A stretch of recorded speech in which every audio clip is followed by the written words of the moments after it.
dads who work and have to, make sure that they can take the time off to do the trip, and you try and let them know as far as you can in advance, and it's a great time. Although it is recommended to get your own room and not share a room with your dad for obvious reasons on the road. Really? Yes. Oh.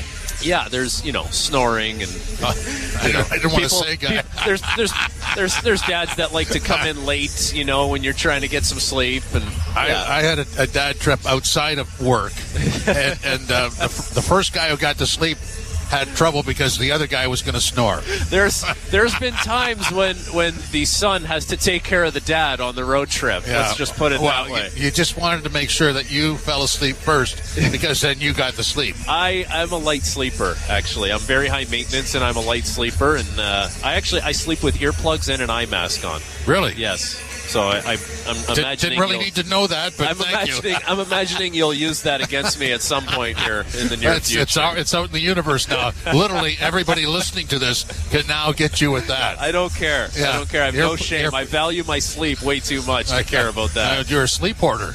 Sleep hoarder. Yeah, right. Just getting the bare minimum guy. Yeah. No, well, you're in broadcasting, so forget about sleep. Yes, that's that happens at another time. Yes, yeah. And speaking of bare minimum, yes, what's the bare minimum the Leafs can do tonight for you to be happy about their performance? Well, they have to win in regulation. Yes. So Nashville Predators 11 regulation wins. The Toronto Maple Leafs 6. Yeah, I'm just looking because of the situation and with the injury to Wall that this team buys in a little more defensively because it has to happen. It has to, and I don't think that's not something that the head coach is going to come into the room and say in front of the goaltender. Like he's not going to come in and say, "Listen, our number one guy is out. Hey, look who's starting today. You got to play better." Look, he points at the goal. He says, "Look who's in the net. Okay, you guys better play structurally and sound defensively in front of this guy." Yeah. Like that conversation is not happening. No. But you'd be sleeping if you're in the dressing room and you didn't realize that your starting netminder is out, and the way things have been going, if you want to give up 2-on-1s left and right, and you want to give up breakaways, and you want to give up high danger chances to teams, you're going to lose that game. So Samsonov, yes, he needs to bear the responsibility here as far as bouncing back.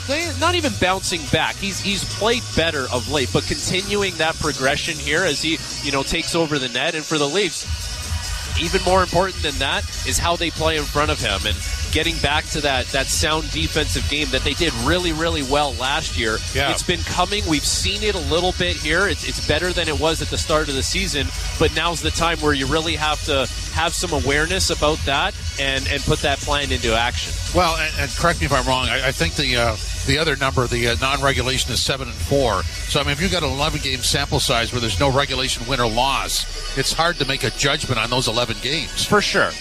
And you know what? They've found ways to accumulate points and, going overtimes and going to shootouts. It hasn't even been pretty in those situations. Like, there's been a number of overtimes where they don't even touch the puck, and then, they find a way to win one at the end, or they take it to a shootout and it goes to extra shooters and they win. And so, listen, you're at a point in the season here where you've played 23 games, you've banked a lot of points, you're in a playoff spot, you're 2 points behind the Detroit Red Wings with 2 games in hand. Like, things are, when you look at it from the outside, the bigger picture, things are fine for the Leafs, but if they want to continue to be fine, you have to keep refining your game here and shoring things up defensively, while still, we haven't really talked much about this, let's fill the back of the net. Right, like absolutely. we don't talk about that as much because it seems like it's inevitable and it's a formality that guys are going to fill the back of the net. But if the offense dries up, then that really amplifies the defensive issues that they have had at times. Well, would you go with the term offensively sporadic? That's a pretty good one. Yeah, I wouldn't trademark it, but I would just use it every once in a while. Well, we'll see. Yeah, somebody else will steal it, and then I'll have to. Well, if we catch wind that someone's gonna trademark that, we might have to make a move here. But yeah, offensively sporadic is a good way to put it. And OS. Yeah, for Nashville, you get a backup goaltender tonight, although it's a pretty good backup in Kevin Lankinen, who had really good numbers last year, a .916 save percentage last season for this guy, and he was really good to start the year as UC Saros struggled early on, and Nashville has found a way to bank points just the same way the Leafs had, and they're one of the hottest teams in the NHL right now.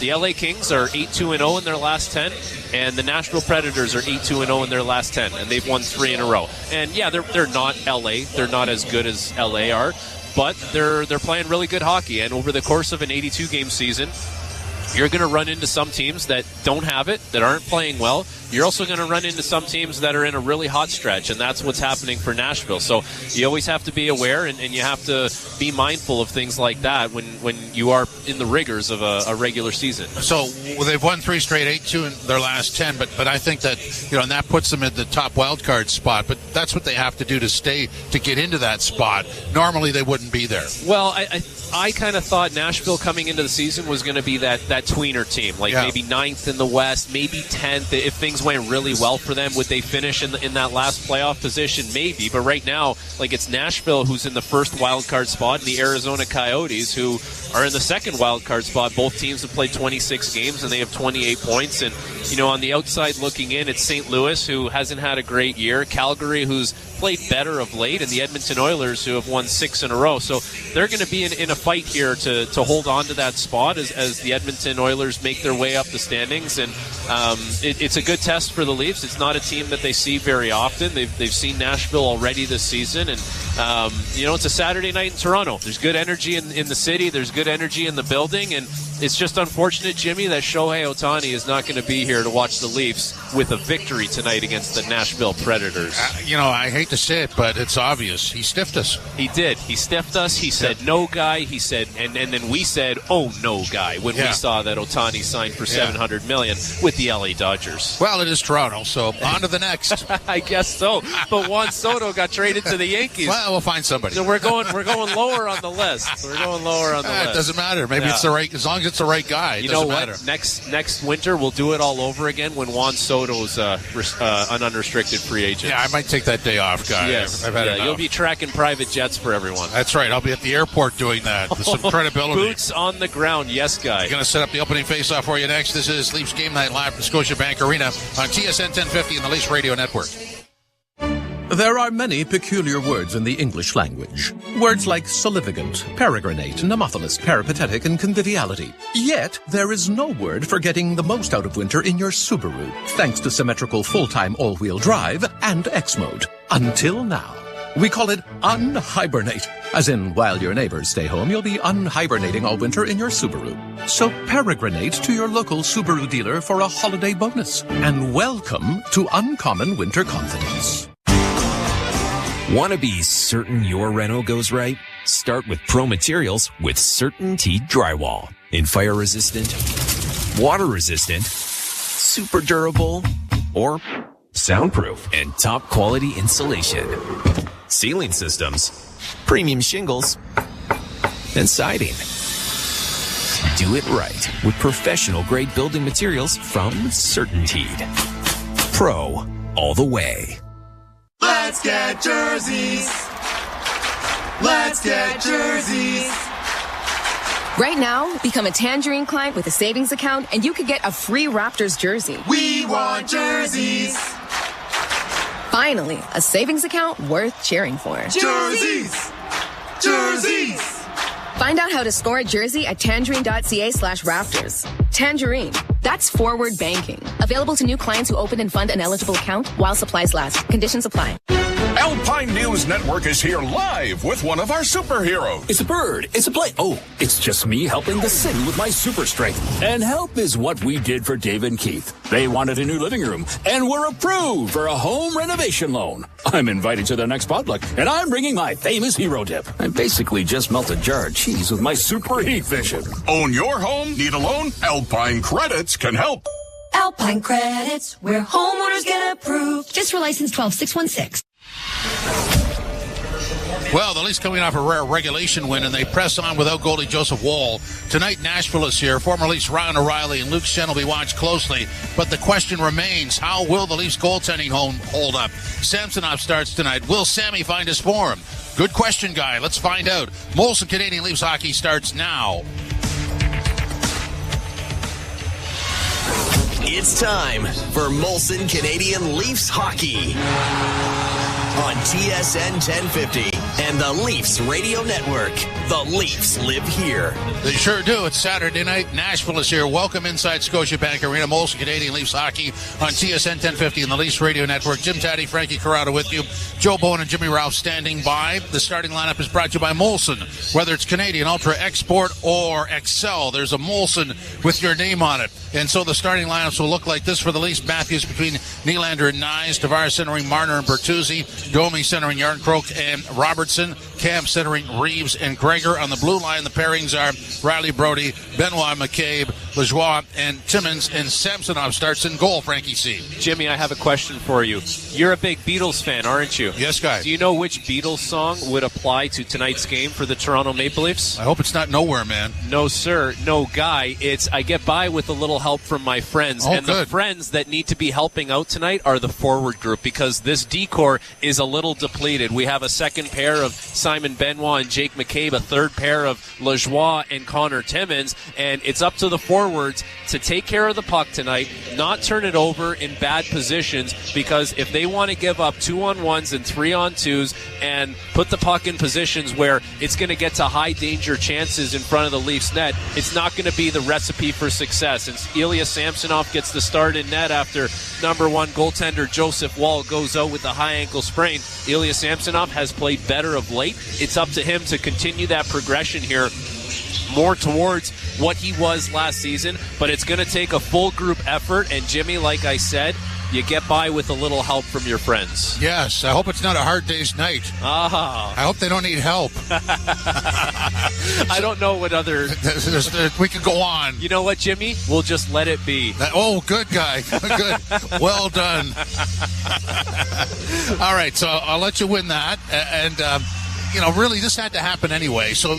Obviously, we talked about this before. You don't walk into the dressing room and go, oh, he's starting, so we have to do this. You have to do it anyway. Yeah, all the players in the room will understand the situation here. You have a decor that's depleted. You have a goaltender who hasn't played what we saw him play like last season. Like, it's been shaky at times for Samsonov this year. So there just needs to be a whole mindset and a buy-in from the group as far as how they're going to play with the puck. Are they going to protect it? Are they going to put it in areas where it's going to get turned over? And away from the puck, are they going to make sure that they always understand their responsibilities in the neutral zone, understand their responsibilities in the defensive zone? And, over the course of a 60-minute game, are they okay with playing a little more of a boring kind of game? Or do they want to open things up and get in a track meet with this team? Because, that's not the recipe for them. They play their best hockey as much as they have some offensive firepower. The Leafs play their best hockey when it's sound structurally defensively, and believe it or not, that's going to allow your best players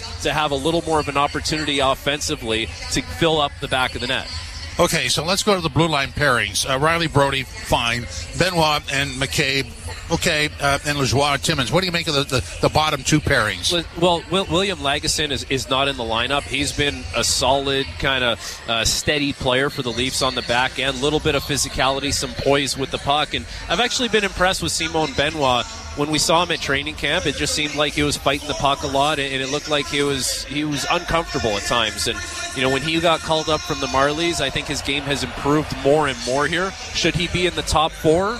Probably not, and the answer is actually definitively no, but that's where he finds himself tonight. And, he's done a good job on the penalty kill, and he's going to be asked to do a lot more tonight as he's going to get some matchups. Like, you look at the top two lines for the Nashville Predators, the first line with O'Reilly, Nyquist, and Forsberg. There's a lot of firepower on that line. And listen, there may not be as much firepower lower in the lineup for Nashville, but they're 8-2 in their last 10. They've won 3 in a row. They're finding ways to score goals and to win hockey games. And the third pair of Lajoie and Timmins, that's a situation where if the third or fourth line is on the ice for Nashville, they'll get on the ice. But I could see Morgan Rielly taking Timmins out for a shift. I could see TJ Brody taking Lajoie out for a shift. Like, I don't think it's going to flow as far as 1-2-3, 1-2-3. It could be first pair, second pair, then a mix of the first and third pair, and you have a rotation like that. So for Mike Van Ryn, who's running the D tonight, as he always does,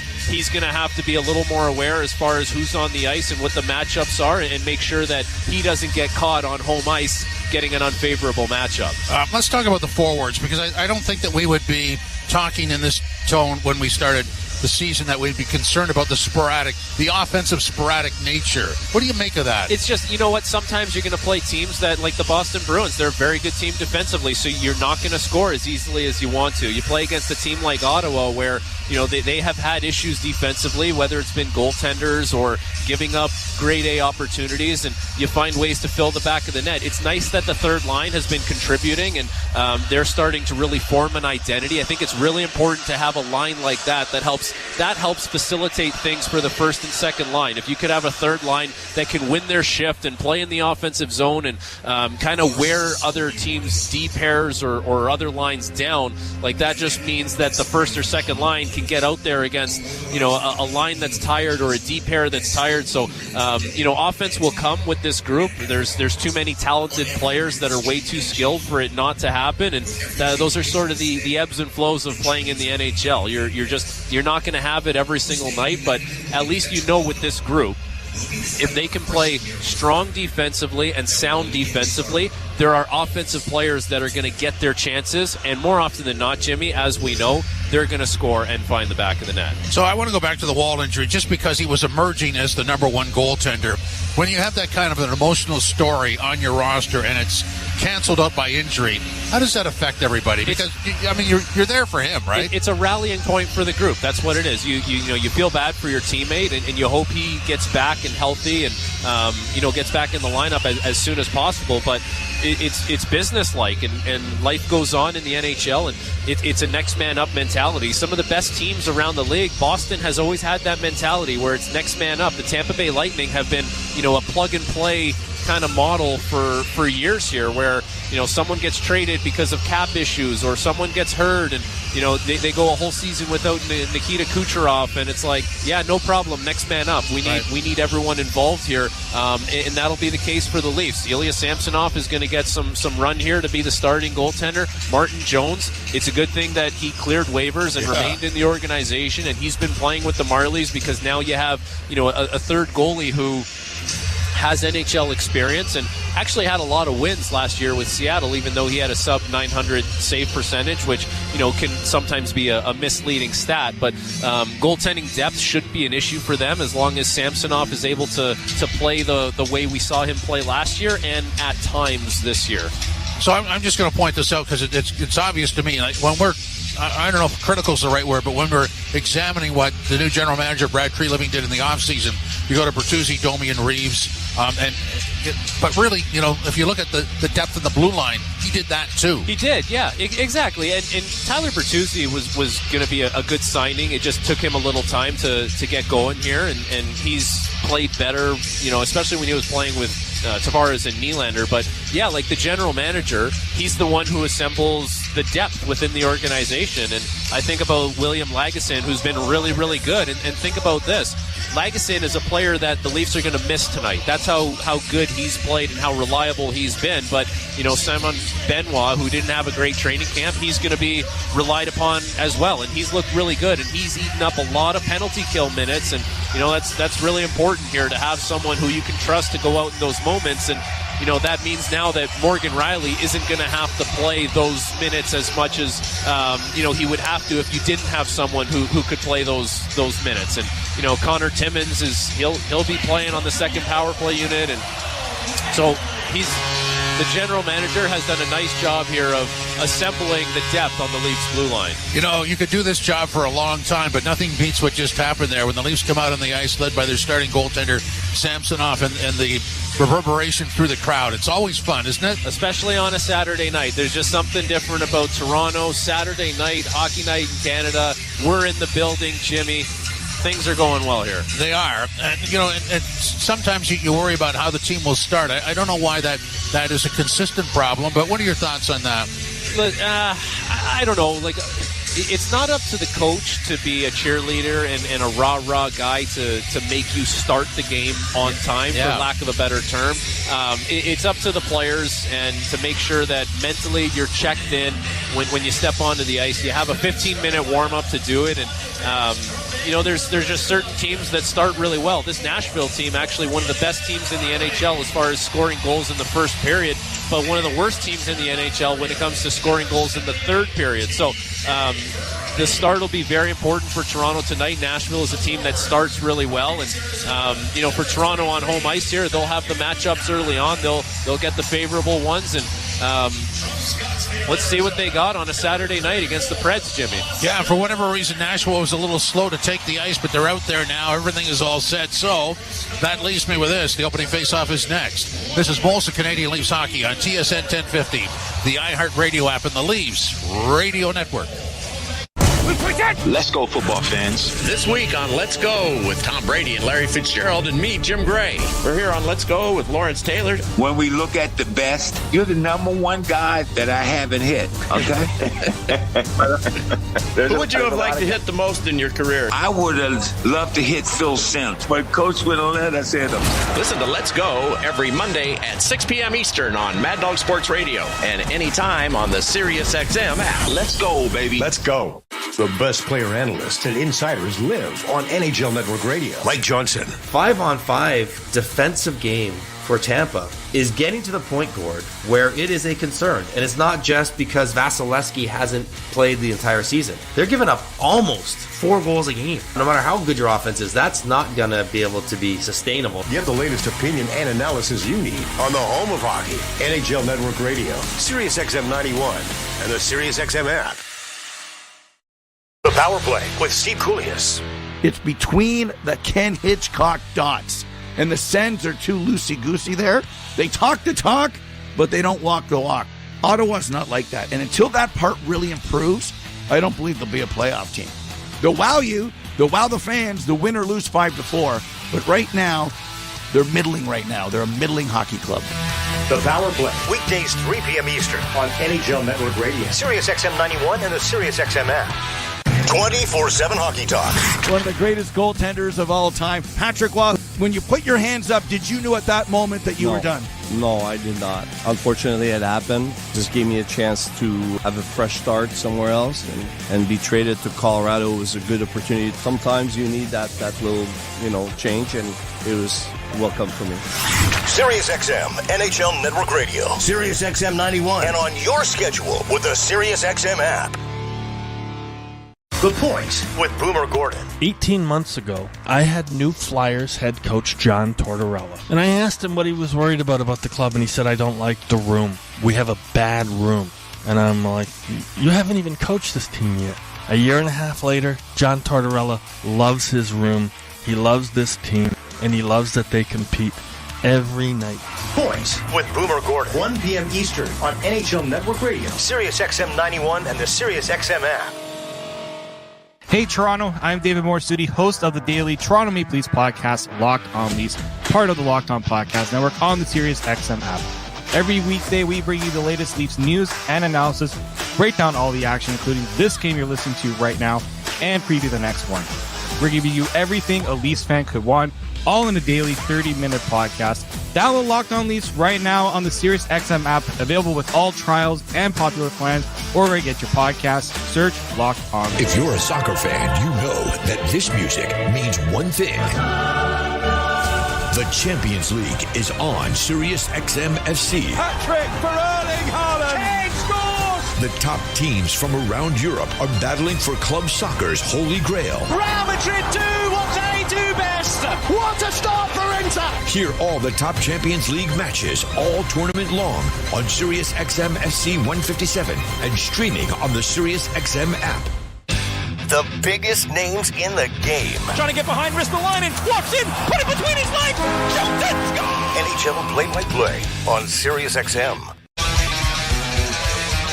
Welcome to Scotiabank Arena, and the Maple Leafs will tangle with the Nashville Predators this evening. And the starting netminders, Ilya Samsonov, back in goal for Toronto. He is 4-1-3 with a 3.58 goals against average and an .878 save percentage. He's 2-0-1 lifetime against the Predators. And Kevin Lankinen, 3-2-0 this season, 3.04, 901. Gets a rare start with UC Saros on the bench. And Lankinen has faced the Maple Leafs 3 times and has not won. He has 2-0-2-1 and a 3.68 goals against average. Leafs to the right and the Predators to the left as we get set. And the puck is dropped and we're underway, and we're glad that you're along with us. It rolls down into the Toronto zone. A lead pass squirts by Nyes. He's getting down after it, though, to deny an icing. A centering pass at the back of the net. Nyes playing it back to the point to Riley, whose shot doesn't make it through as it deflects into the far corner. Cleared right back in for Nyes, but chipped out and down the ice by the Predators. Icing waved off by the linesmen, who are Shander Alfonso and Caleb Apperson. Chris Schnelker and Pierre Lambert are the referees. Brody getting it around the boards to the point, but not out. Kept in there nicely by Alexandre Carrière. The puck into the corner in the Toronto zone. Back of the net for Riley. Bank pass that is out of the reach of Marner, and so it stays in the Toronto end until Tavares gets it out, and he's got Marner in on goal! And off the glove of Lankinen, it went wide and into the corner. I don't know if Tavares spotted him or not. It looked like it was more of an emergency. We got to get this thing out of our own end, and it's right onto the stick of Marner, who was even with the defense at that point, but broke in alone. Now McCabe trying to feather a pass into the slot area, had it knocked away. Tyson Barrie will get it out at center, and unable to chip it in, and it's brought right back now by Domi, who sends it in deep. Domi down into the corner. Centering pass was knocked away. Cleared back to the blue line. Lajoie with a shot and a deflection and went just wide of the net. Played to the line but not out. Banked right back in around the boards now for Robertson. A bad pass, though, is easily intercepted. And Cody Glass will get it to the line and out into the center ice area. 2 of the hotter teams in the National Hockey League here tonight. Playing around back of the net. Yeah, one of them, it doesn't feel like they're one of the hottest teams, does it? Yeah, you know what? They're playing with half their defense core on injured reserve. They haven't lost very much. Here's a pass in front of the net, and it slid into the near corner. And yet the Maple Leafs, yeah, you're right, doesn't feel like it. They're 7-1-1 in their last 9, but it's not a nice 7-1-1. No. It's just not appropriate. And yet, if you do in fact feel that there's another level they can get to, which I think most people do, and hope, that would easily make them one of the elite teams in the National Hockey League. We got an offside here, but from a Leaf standpoint, because of all the overtime wins. Now, if you're going to ask somebody about overtime wins, and are you concerned? Ask Brad. Okay, overtime wins. Are you concerned? I was going to say, ask Brad Treliving. Yes. Last year, the Calgary Flames lost 18 overtime games. 18. Now, what would have happened if they'd won half of those? If they would have won 3 more, they would have passed Calgary and been in the playoff, or they would have passed the Winnipeg Jets and been in the playoffs. Yeah. So, yeah, I mean, there's sort of pick your poison on it. No kidding. Yeah, but you're not winning the right way. Well, I mean, it's 17. Sorry, they lost. 18 is the record. Yeah. But I would say where the concern is legit is you're not dominating anyone, you're not being dominated, so that sort of puts you a little bit in the middle of the pack. Except at the end of the game when you're 7-1-1. Well, and if you can win in shootouts in the playoffs, then I think you got a great point. I'm being devil's advocate here. Well, you just play a little longer in overtime. Play it around the boards to the near side. You know, the Leafs were pretty good in overtime last year in the playoffs. Played to the blue line. To that last couple of games. Well, yeah. Comes out into the center ice area. Well, it got him into the second round anyway. Pass off the boards for Nylander to the line. Just staying on side there was Benoit. The puck comes back out at center ice. Flip to the far side for Camp, and it's going to be an offside call by the linesman. As we are 3 minutes and 42 seconds into the first period of play-by-play. But it really does become a game within the game, right? Overtime and a shootout. Yep. And as we've so often said, I mean, everybody's going to believe the Leafs have lost twice to Boston, which is true. But twice they came back from 2-goal deficits against the best defensive team in the National Hockey League to send it to overtime. And got a point out of it. Yes. Down the boards, Lajoie keeps it in for Toronto. Far side for John Tavares, sitting on 997 career points. And it's the Father's Trip coming up. All of the dads are in attendance here. They'll end up going into New York. No, Long Island. And part of the trip, which will be a lot of fun for them, I'm sure, as it comes to center ice and Tavares turns. Brings it to the line and in, weaves in on the right side, pulls up at the half mark, back to the point to Riley, into the middle, he comes left wing side, works it in front of the goal, and it went off of Yarncrook and may have just grazed the post on the far side. Gobbled up and got a centering pass! Oh, what a save made there by Lankinen. Domi coming off the bench. Boy, how that didn't go in. Boy, Tyler Bertuzzi with the great feed from the far boards. On the right wing side, zips it across from the boards, across the top of the crease, right onto the tape of Domi to Kevin Lankinen. Quickly moving across the goal line from his left to right. I think could feel it under his right arm as he put the squeeze on and held on. So the face-off in the Nashville zone, played into the far corner for Robertson, back to the point, a drive by Timmins, and that went off a leg and went wide of the net. Kept alive by McCabe, but it is pushed out at center ice now by Nashville and down into the Leaf zone.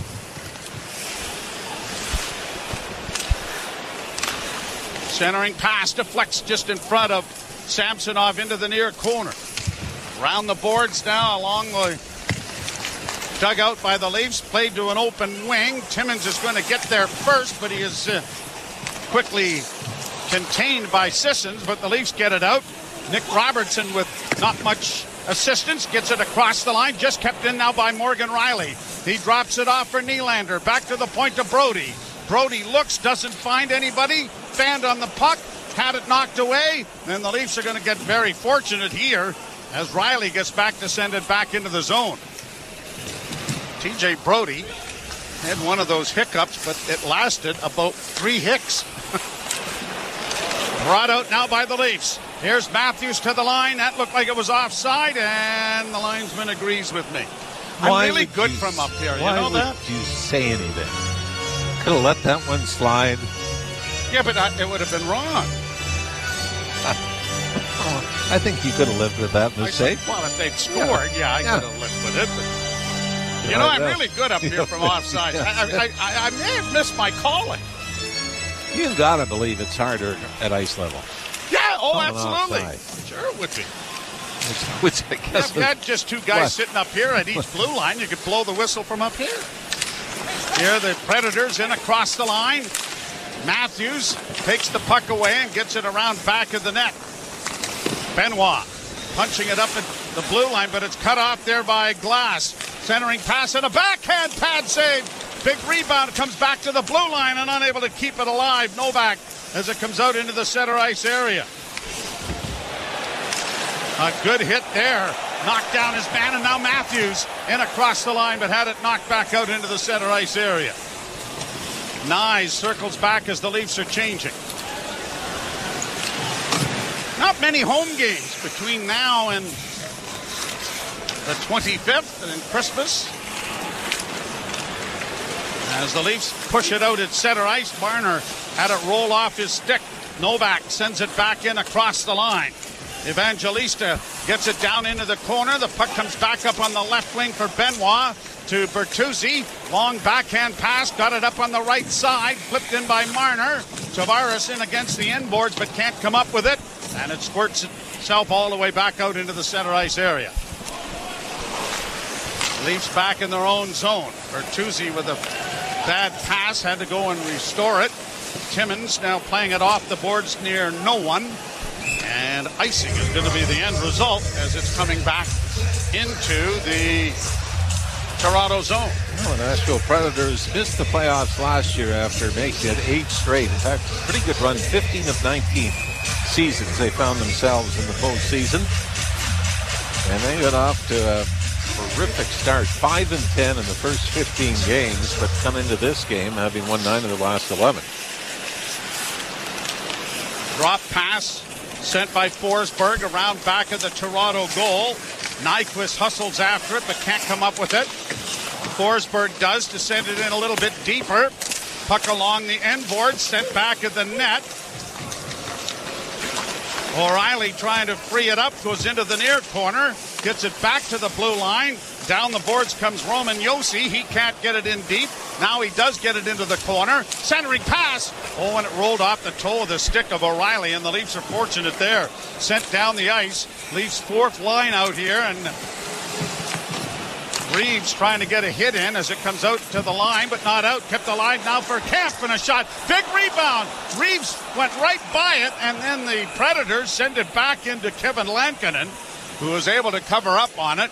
28-year-old goaltender from Helsinki, Finland, was first with the Chicago Blackhawks, and the last 2 seasons he has been with the Nashville Predators. He was 9-8-1 a year ago. It is a 0-0 tie. Leafs and Predators. You're listening to Molson Leaf Hockey on TSN 1050 and the Maple Leafs Radio Network. Who is the best player in college football? Jaden Daniels, Marvin Harrison, Bo Nix, Michael Penix Jr. Find out when Sirius XM College Sports Radio brings you the Heisman Trophy presentation. In a season full of Heisman moments, only one player can have the ultimate Heisman moment. The winner of the Heisman Memorial Trophy is the Heisman Trophy presentation. Tonight at 8 Eastern on College Sports Radio Channel 84 and the Sirius XM app.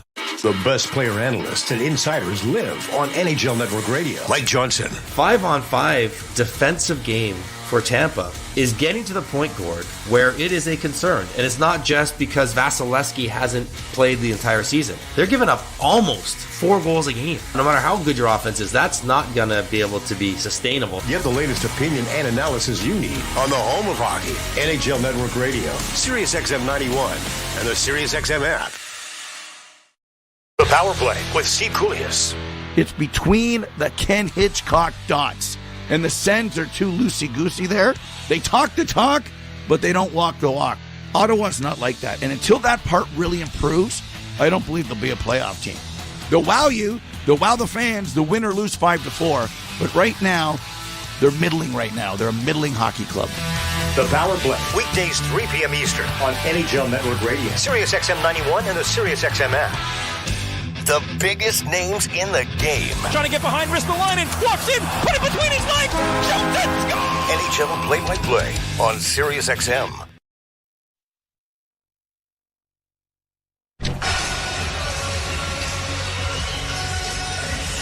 Leafs nothing, Predators nothing. First period, 11:49 to play in it. A little better start for the Leafs in this game than in Ottawa on Thursday night, shooting the Predators 6-2. I guess what hurts with the wall injury more than anything, you want to circle one game especially where goaltending was the difference. Won the game. Yeah. And I suppose if you're going to have an injury, now high ankle sprains take time. Yeah, I realize that. But hip, knee, that may be surgery, right? Season ending, I think, was the biggest fear. Yes. But you're right, at times those high ankle sprains can be actually worse than a break. But I think from a goaltender standpoint, and hopefully for Joseph Wall, he's back in a couple of months at the longest. Domi's pass, trying to get it into the slot area, was intercepted. Chipped out into neutral ice, brought in over the line by Cole Smith. Into the corner, big hit there by Trennan, who drilled his man, the Leafs defenseman Timmins, to the boards as it shot down into Predators territory. Do you feel that the Maple Leafs are one of the more physical teams in the National Hockey League? I mean, frequent hitters? The stats. Predators 21.24 hits per game. Leafs are second, which goes to prove that it is a subjective category. Leafs back in their own zone. Get it up on the wing, but not out. Matthews plays off to the far side. Carried to the red line and shot in by Brody. Nyes down the boards, unable to get to it, and played out at center ice.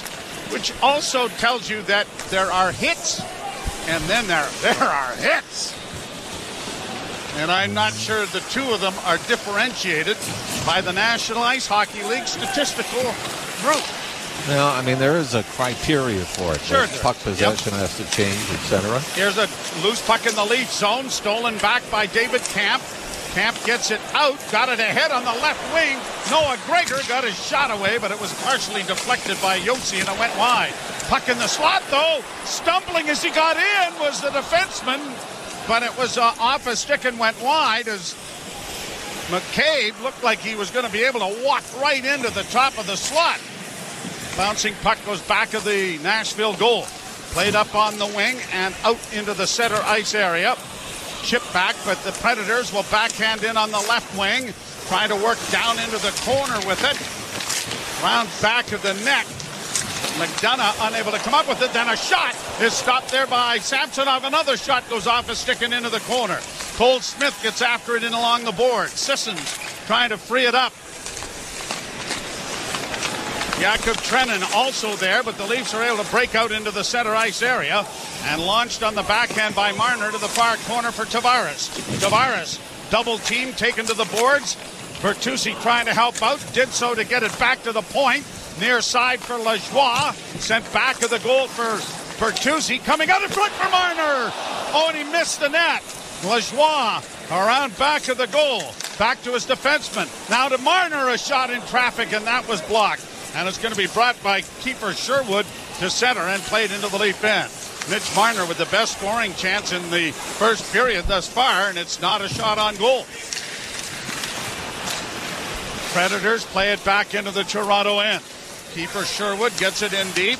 Timmins plays it to an open wing, and it's intercepted and almost sent to the net, but it was blocked by the Leafs at the last second.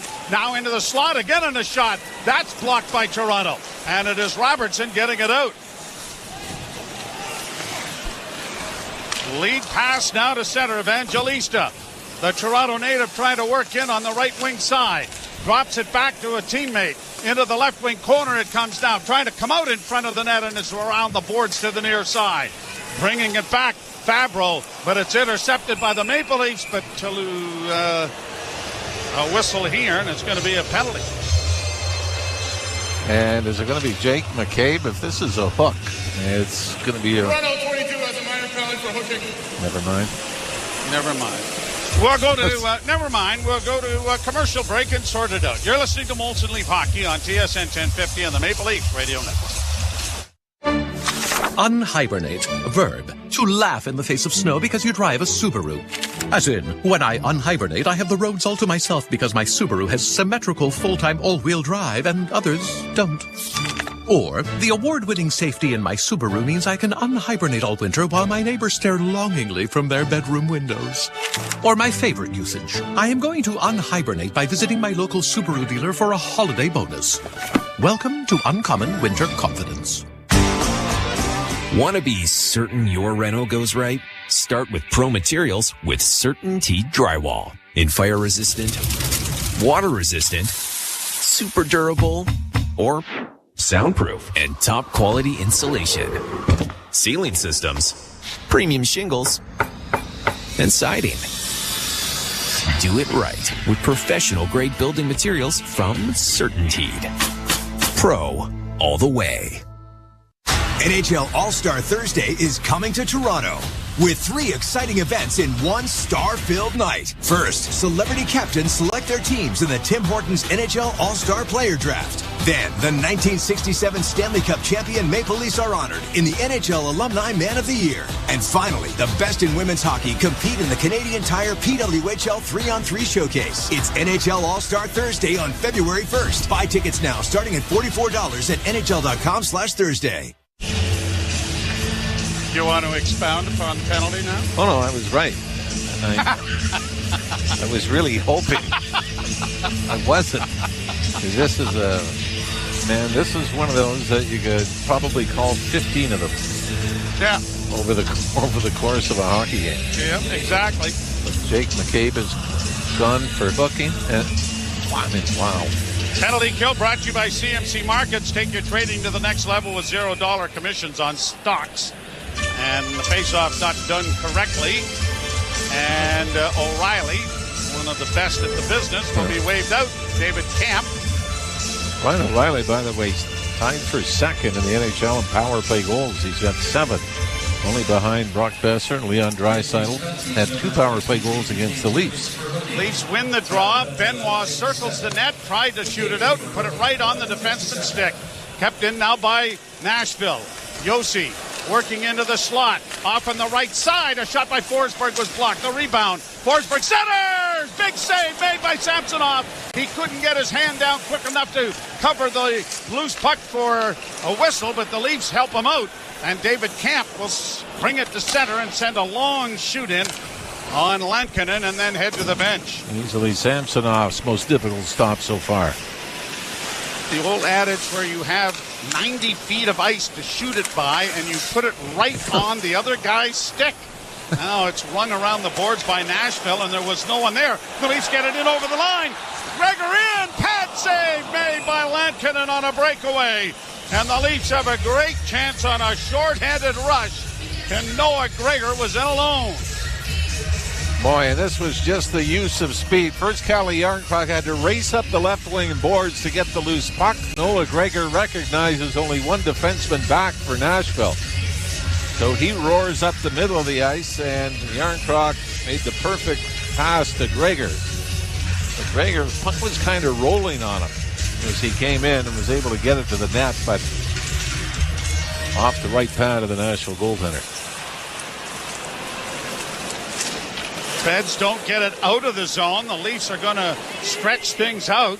And it is Morgan Rielly now sending a long shoot in that Lankinen had to handle. Willie Nylander with the only shorthanded goal in the year for the Leafs. 46 seconds left in the penalty. Brody makes a good play to force things wide. Now here are the Preds hitting the line and in. They work it into the slot area, but it's stolen quickly there by Camp. And out and down the ice it goes. Leafs penalty kill is 79%, 16th in the NHL. This is the Predators. Are you ready for this, Mr. Ralph? 100 opportunity on the power play. The Leafs have 67. Brought on now by Nashville. Played to the near side. Kept in by Novak. Blocked there nicely by Matthews, but it comes into the slot. Another block. It comes back into the slot once more. Fed off on the left wing side. Looking for a man in front. The penalty is over. McCabe back on. Near side Novak. Can't get a shot through. Leafs back at full and even strength. Played back to the blue line. Trapped there by Carrier. He sends to the wing. It comes back to Novak. To Carrier. A shot. Ding-a-ling-ling. Boy, you could hear that a lot more than just inside this building. And so could Ilya Samsonov, and he said, thank you very much. That might have hit a couple of posts, crossbar post. Leafs with under control in their own zone. Near side for Connor Timmins. Up the middle, off Tavares' stick. Towards the net, played by Lankinen into the corner. Now the Leafs come away with a loose puck in the near boards. Center attempt comes in front of the net. Bertuzzi was tripped right in front of the official. And 18,000 amateurs knew that was a tripping penalty, but no call. Off the boards to the left wing. Bertuzzi through center. To the line, just chips it in. Tavares getting in there. Bertuzzi trying to dig it out of a maze of skates. It goes around back of the net. Luke Schenn, the former Leaf, getting it up on the wing, and it's out at center ice. I think the frustration sets in where it was a very marginal call on Jake McCabe. And that was an obvious one. This should have been a double minor for tripping. Played ahead by Rielly. Right wing side, it comes now to Robertson, and a long wrist shot is a fairly easy catch for Lankinen and held for a face-off with 4:33 left to play first period. This game looking for its opening tally. You're listening to Molson Leaf Hockey on TSN 1050 and the Maple Leafs Radio Network. The Columbus Crew have won the 2023 MLS Cup Final, and you heard it right here on Sirius XM FC. There's the whistle. Columbus holds on for their third MLS title. And while the MLS season may be over, the action continues with live coverage from the English Premier League. Haaland scores the hat-trick! It's all soccer, all the time on Sirius XM FC 157 and streaming on the Sirius XM app. The best player analysts and insiders live on NHL Network Radio. Mike Johnson. 5-on-5 defensive game for Tampa is getting to the point, Gord, where it is a concern. And it's not just because Vasilevsky hasn't played the entire season. They're giving up almost 4 goals a game. No matter how good your offense is, that's not going to be able to be sustainable. Get the latest opinion and analysis you need on the home of hockey, NHL Network Radio, Sirius XM 91, and the Sirius XM app. The Power Play with Steve Koulias. It's between the Ken Hitchcock dots. And the Sens are too loosey-goosey there. They talk the talk, but they don't walk the walk. Ottawa's not like that. And until that part really improves, I don't believe they'll be a playoff team. They'll wow you. They'll wow the fans. They'll win or lose 5-4. But right now, they're middling right now. They're a middling hockey club. The Power Play, weekdays 3 p.m. Eastern on NHL Network Radio, Sirius XM 91, and the Sirius XM app. Hockey lives here. Suzuki sweeps it. There's a chance. Rebound. Caulfield shoots and scores. NHL play-by-play on Sirius XM. Face off in the Nashville zone, brought to you by Alpine Credits. If you own your own home and need a loan, Alpine Credits can help. Get approved at alpinecredits.ca. No score. The Leafs shooting the Nashville Predators 9-4. 4:33 to go here in the opening period. Now, in fairness, about 3 of those shots were like icings that were on goal, and the best chance was not a shot. Rattled off the posts for Nashville, too. No, that, but the Mitch Marner attempt that went wide. Now the Leafs break it out on the left wing. Yarncrook tipping it into the zone. The former Pred goes into the corner around back of the net. Chipped by McDonough to the far boards. Grabbed off by Domi, coming out of a scrum in the corner, but it went off a skate, and Cody Glass gets it out into the center ice area. Rattled off a leg, brought right back now by Nashville. Roman Josi, the veteran, sending it in over the line. That bounced off the stanchion at a strange angle and almost had Kiefer Sherwood with a chance. Now a stolen puck in front of the net and a shot. Blocking that and sprawling to block it was McCabe. And it's brought to center ice now by Robertson and bounced in on goal. And another save having to be made by Lankinen. Puck in the center ice area, Nylander. Gets it back to his defense up on the left wing. Now for Benoit. Benoit backhands into the zone. Nyes will go into pursuit. Played by the goaltender back of the net, but it's stolen by Nylander. Coming out in front with a shot. He rang it off the goalpost. Okay, what was Lankinen doing there? Another shot from the blue line goes wide. I got a glimpse out of it. All of a sudden, he's lying down in the crease. I thought, a little different. Well, maybe he knows Billy Ranford is here from the LA Kings, and he's saying, remember, Billy used to do this? Yes. Oh, nice. Back of the goal. Matthews back to the blue line. To the near side for Benoit. Now to Matthews. One timed and it's whistled wide of the goal. McCabe is upended. Are you happy now? Penalty here against Nashville. And I'm less angry. I'm not happy yet. Oh, you're hard to please. You know that? 2 ex-wives would agree with that. Power Play is brought to you by your Ontario Subaru dealers. Hurry to your local Subaru dealer and get more out of every kilometer this fall, including more karaoke. Forsberg, the penalty. Well, Nashville, 26th overall in the NHL, but they've been perfect in the last 3 games, 6 for 6 on the kill. And this really is an area where the Leafs, big guys, have to be better at taking over games. Toronto has slipped now to 9th in the NHL on the power play, 1 for 16 in their last 5. So the Predators have had 19 more opportunities on the power play than kill penalties this season. That's an amazing differential. Here's Marner. Back to the point. Nylander. Middle of the ice, Riley. Far side, Matthews. Holes. Had it knocked away. Regains it. Then tried to find Riley. And it went well past him and down the ice. Riley goes around back of the net. Brought through center. Weaves to the left wing and gives it off to Tavares. Tavares dropping it back for Matthews. Nice move to chip it to the line and in. Here's Tavares, and then when he tried to play it back to the blue line, Morgan Riley was nowhere near it. He'll go back, and Riley looks to get it back to Marner. Marner through center. Weaves to the left wing and in. To Tavares this time. Off the boards, it'll find Riley. Far side now for Willie. Nylander with a pass in, and it deflected off Matthews and went wide. Cleared to the line, but not out. Kept alive now by the Leafs into the corner. Nylander coming out of the corner. Centers! And the one-timer by Matthews. It bounced over his stick. And the Predators will send it deep into the Toronto zone. 42 seconds left in the penalty. Here's Ryan O'Reilly with a shot on goal. Deflected wide by Samsonov. Back to the point it comes. Carrier with a shot. And that is deflected up into the screen and out of play. 31 seconds to go, and look at the second power play unit now out for the Leafs. This might be a good game for John Tavares to break out.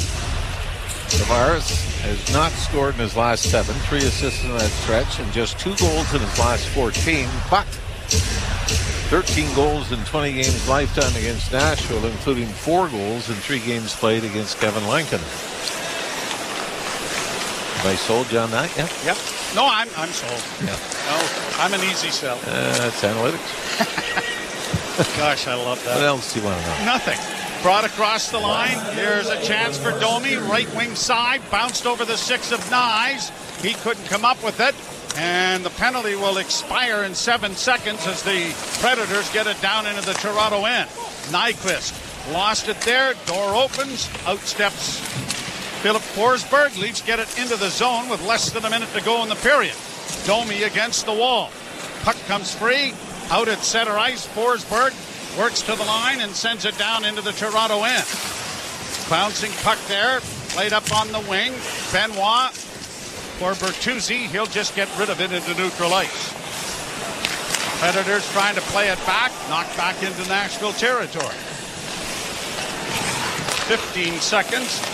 Yossi's pass off a stick into the Leaf zone. TJ Brody double teamed, but the Leafs are able to get it freed up. Good play by Ryan Reeves to take the forechecker to the boards. And now the period will end as Benoit gets drilled by keeper Sherwood. Benoit was draws a little bit of a crowd at the end of the period. A little bit upset that it was a late hit.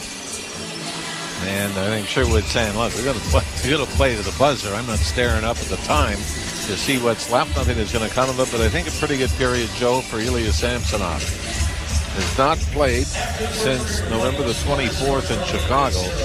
Stops all 70 bases, gets them help from a crossbar and made a great save on a cross-crease pass earlier in the first period. So it is a nothing tie after 20 minutes of play. 9-7, the shots favor Toronto. Jim Taddy and Frankie Corrado coming along. You're listening to Molson Leaf Hockey on TSN 1050 and the Maple Leafs Radio Network. Soaring violins, electrifying guitars, and all the magic of the holidays. 'Tis the season to rock out with Trans-Siberian Orchestra Radio, a brand new seasonal channel hosted and curated by the band members themselves. That's the song that put us on the map 28 years ago. Every time I hear it, it's brand new to me. I hope it is to you as well. Now, for a limited time, exclusively on the SiriusXM app. Search TSO. The best player analysts and insiders live on NHL Network Radio. Mike Johnson. 5-on-5 defensive game for Tampa is getting to the point, Gord, where it is a concern. And it's not just because Vasilevsky hasn't played the entire season. They're giving up almost 4 goals a game. No matter how good your offense is, that's not going to be able to be sustainable. Get the latest opinion and analysis you need on the home of hockey, NHL Network Radio, SiriusXM 91, and the SiriusXM app. The Power Play with Steve Koulias. It's between the Ken Hitchcock dots. And the Sens are too loosey-goosey there. They talk the talk, but they don't walk the walk. Ottawa's not like that. And until that part really improves, I don't believe they'll be a playoff team. They'll wow you. They'll wow the fans. They'll win or lose 5-4. But right now, they're middling right now. They're a middling hockey club. The Power Play, weekdays 3 p.m. Eastern on NHL Network Radio, Sirius XM 91, and the Sirius XM app.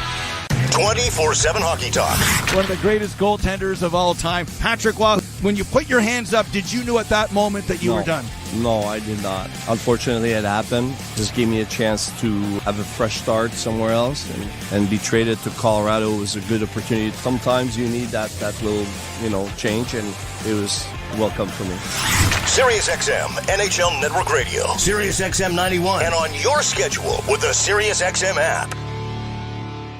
The Point with Boomer Gordon. 18 months ago, I had new Flyers head coach John Tortorella. And I asked him what he was worried about the club, and he said, I don't like the room. We have a bad room. And I'm like, you haven't even coached this team yet. A year and a half later, John Tortorella loves his room. He loves this team, and he loves that they compete every night. Point with Boomer Gordon. 1 p.m. Eastern on NHL Network Radio, Sirius XM 91, and the Sirius XM app. If you're a soccer fan, you know that this music means one thing.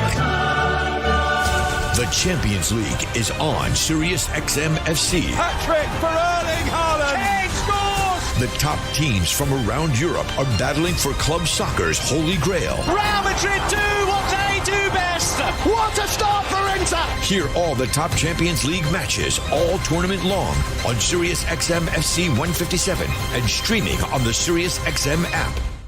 Under review. And if someone says, well, he's good in the room, you know what?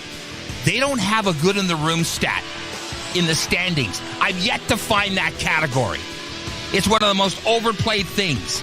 They better be good in the room. That's the least you better bring when you join a National Hockey League team.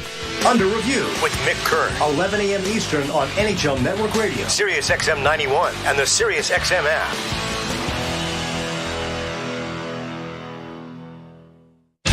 The biggest names in the game. Trying to get behind Ristolainen, walks in, put it between his legs, shoots it, scores! NHL play-by-play on Sirius XM. Canadian Leafs hockey is on TSN 1050 and the Leafs Radio Network. The Leafs live here. And it's scoreless after 20 minutes of play. Nashville in Toronto. Welcome back to Scotiabank Arena. Chip Taddy and Frank Corrado with you. Yes, guy. Okay, thank you. TSN After 20 is brought to you by your Ontario Subaru dealers. Hurry to your local Subaru dealer to get more at every kilometer this fall, including more karaoke. Yes, Frankie, can I say it now? Yes, guy. Yeah, go ahead. You helped me out. I was going to read the wrong liner. Sorry, guy. That's okay. I'm going to say this now because I want it on the record. This guy Lankinen in goal for Nashville, he's having a night. Pretty good night for him so far. He's made a number of key saves, and you got to give the Leafs some credits in that situation. Like they found ways to generate some prime scoring chances, getting 9 shots on net in that first period. But we talked about it before the game. Lankinen's a good goalie. He played well last season in Nashville. He's played well this season when UC Saros was struggling early on, and early in this game through the first period, Kevin Lankinen has been very good. What else have you noticed? It's kind of it's a good road game for Nashville. It is, but there's one thing that really sticks out for me, and there was a shift about halfway through the first period where Matthews and Nyes had a physical shift. Matthews throws a hit, Nyes throws a hit, Nyes throws another hit later in that period, and you start thinking, like, what if that line could play like that just a little bit more, where they add that physical element behind what they do. I think that, like, that'll open up more ice for them, especially in the offensive zone, if they can create a little separation that way. And, you know, that line is going to play against a lot of certain matchups, whether it's a top D pair or a certain line. And, you know, if you can chip away at someone or a 5-man unit over the course of 60 minutes where those are two big bodies. Those are two big bodies that can move really well, that are hard to knock off the puck, that are strong guys. If they can chip away at guys a little more that way and add that sandpaper element, that just makes that line much more dangerous and harder to play against. And it's a line that's already hard to play against because of, you know, how often they can possess the puck and how they can protect it when they do have it, and of course their ability to put it in the back of the net. But that was one thing that stood out about that line. Yeah, and those hits were seconds apart. Unfortunately, the puck didn't advance, and they had to get off the ice because it was the end of their shift. But you were hoping for a build there. Absolutely agree with that. Yeah, and you know there's a few other things, like the Leafs at times have struggled to break the puck out of their zone, and that's a little bit of a personnel issue. But for the most part, like, they're getting out clean tonight, and it is a little bit of a neutral zone match right now, where Nashville's kind of clogging things up through the neutral zone. They're not letting the Leafs get through as easy as they would like to, and to the Leafs' credit, they've done a nice job. There's a few moments in that first period where Connor Timmins stands out to me because he has a good gap. He breaks up a play in the neutral zone. He kind of stays with his check, stays with his man all the way back into his own zone. And so, as much as it's a blue line that's a little depleted and maybe a little thinner, you're seeing some good habits and some good reads from the players that are in the lineup, and Connor Timmins certainly stood out to me in that first period. Samsonov only had 7 shots on him, but there was a power play there. Did you like his play? I did, sure. What's not to like when you give up 0 goals in a period? And there was one prime opportunity where Philip Forsberg makes a nice pass into the slot area, and Ilya Samsonov sticks out a leg to make a save. And listen, that's all you can ask for. Like, you and I are not going to sit here and dissect how he moves in the net or how he plays every single shot. You just have to find a way to keep the puck out of the net more often than not. And with the way Lankinen played in the first period, he keeps it scoreless for the Leafs. If that puck goes in the back of the net, if Samsonov doesn't make that save on the power play, we're looking at a period where the Leafs are trailing after 1, and it looks a little bit different. But it's a good period from Samsonov. I thought it was a really good period from the Leafs in general as far as limiting prime scoring opportunities. There wasn't anything 5-on-5 that really stuck out to me that said that they're as sleepy in their own zone. It was a pretty efficient period defensively for them. Yeah, pretty competitive period. Domi had a really good opportunity. He did, and the third line's been great. Like, some third lines are just built different. Some third lines are big. I think of the Winnipeg Jets. That's a big, strong third line that they have. The Dallas Stars probably have the most skilled third line in the league with Tyler Seguin, Marchment, and So there's just different ways a third line can be built, but the Leafs have a speedy third line. They're creative. They can make plays off the rush, and that's the one you're talking about, where Domi does a nice job off the rush. And it wasn't just that one for me. Like, Domi had a couple of times where he wasn't afraid to take the puck through the middle of the ice, and what I liked about it is he held on to the puck just enough or long enough that he could make a play. And it didn't seem like he was going to turn it over at the wrong opportunity. So if you are going to make a play like that and go through the middle of the ice, you almost have to kind of double down on it and say, like, I'm taking it here, and I'm not going to give it up until I'm ready to give it up. And Domi was good in that first period. A lot of speed from Kalle Jarnkrok, even on the penalty kill. And it was Mitch Marner who had the best chance of that period, as John Tavares early in the game sprung him on a breakaway, kind of caught the Nashville defenseman sleeping a little bit early in that game. But that goes back to what you're talking about, Kevin Lankinen. Yeah. That was that first save that really gets him into the game, and if that goes in, Lankinen's probably feeling much different in the net. Instead of him feeling confident and getting that prime save early on, he's thinking, all right, my team in front of me is a little sleepy, and I just let one in, and it's early. So it's funny how the momentum can change early on, but it's the same recipe to beat every goalie in the NHL, Jimmy. It's traffic, it's screens, it's tips, don't let them see it. It's deflections, it's making sure you're in their face, and that'll be the recipe for the Leafs in the second period if they want to beat Lankinen. Yeah, there was a couple of saves he made where I'm not going to speak for him. I don't know if he saw it, but it hit him. And that's always good. Yeah, we don't want to speak for goaltenders. We don't know what they're going through over there, Jimmy. Even just like you don't like people saying yes guy or no guy without your authorization. So, but yeah, you know what? Like, when the Leafs are at their best, when yes they're creating off the rush. The more they create off the rush, the better it is. But when they're in the offensive zone and they get all 5 players involved in the play, that's when they're at their best. And Morgan Rielly does a really good job on one instance where he kind of engages off the blue line. He goes around the net, and then it's Tyler Bertuzzi setting up Max Domi for the play, and that's how that stems from getting all 5 players involved. And the Leafs are really good at that, and the more they can play in the offensive zone, especially when Riley's on the ice, the more they can generate chances like that, and it becomes harder for the other team's wingers and the defensemen to have a little trade-off as far as, hey, my defenseman, he's coming into the zone now. Are you going to take him, and am I going to stay with him? And what does that mean for the other players that are on the ice in an offensive position? So, that'll be something that the Leafs need to do as well. Scoreless after 20 minutes of play. This is Molson Canadian Leafs Hockey on TSN 1050 and the Leafs Radio Network. Want to be certain your reno goes right? Start with Pro Materials with CertainTeed Drywall. in fire resistant, water resistant, super durable, or soundproof and top quality insulation. Ceiling systems, premium shingles, and siding. Do it right with professional grade building materials from CertainTeed. Pro all the way. From the biggest stadiums to the coziest holes in the wall. From house parties to porch hangs to pride celebrations. From your favorite fuss shop to your local Indian spot. From noodle bars to sports bars to salsa bars. There's a Molson with your name on it. Canadian Ultra XL. Molson. Everyone in. Must be legal drinking age. Alpine News Network is here live with one of our superheroes. People often ask me how fast I am. Oh, 1 sec. I just went to Bali and back. I'm also fast when it comes to helping people. Like when I helped Bill. His company vehicles were being serviced, and I was able to help him with a business loan. He got the transport trucks they needed, and I got to honk the horn. All of them. Own your home? Need a loan? Alpine Credits can help. Alpine Credits, where homeowners get approved. Just for license 12616. Hi, I'm Heather Reisman, Chief Book Lover at Indigo, with one of my favorites to delight the fiction lovers on your list. Set in the rich tapestry of 18th century Newfoundland, Michael Crummey's exquisitely written The Adversary is a deeply engaging story of family life and politics, and it rings as true to the current moment as the time in which it's set, and all while revealing so much about the human heart. Visit Indigo and indigo.ca for my full Heather's Pick list this holiday season. Which internet technology is way faster than cable? Bell Pure Fiber Internet. Correct. Which internet technology is the most reliable? Bell Pure Fiber Internet. Yes. Which internet service can you get for an amazing price? Bell Pure Fiber Internet.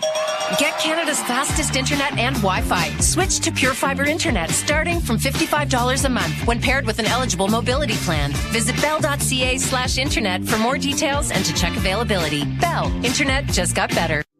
At Trillium Health Partners, we're ready to see you, not just as a patient, but as a person who needs innovative care with a human touch, a person with a life, with hopes, and with fears. At Trillium Health Partners, we'll see the whole you, our nurses, our doctors, and our staff. Because when we care for the whole person, our whole community gets stronger. Trillium Health Partners, we see you. Learn more at weseeyou.ca. The out-of-town scoreboard is brought to you by Maple Toyota. Build your next dream Toyota at Maple Toyota. And check out Maple Toyota's pre-owned inventory arriving daily. Guy, it's time to Toyota. Visit mapletoyota.com. So here's what we have in Detroit.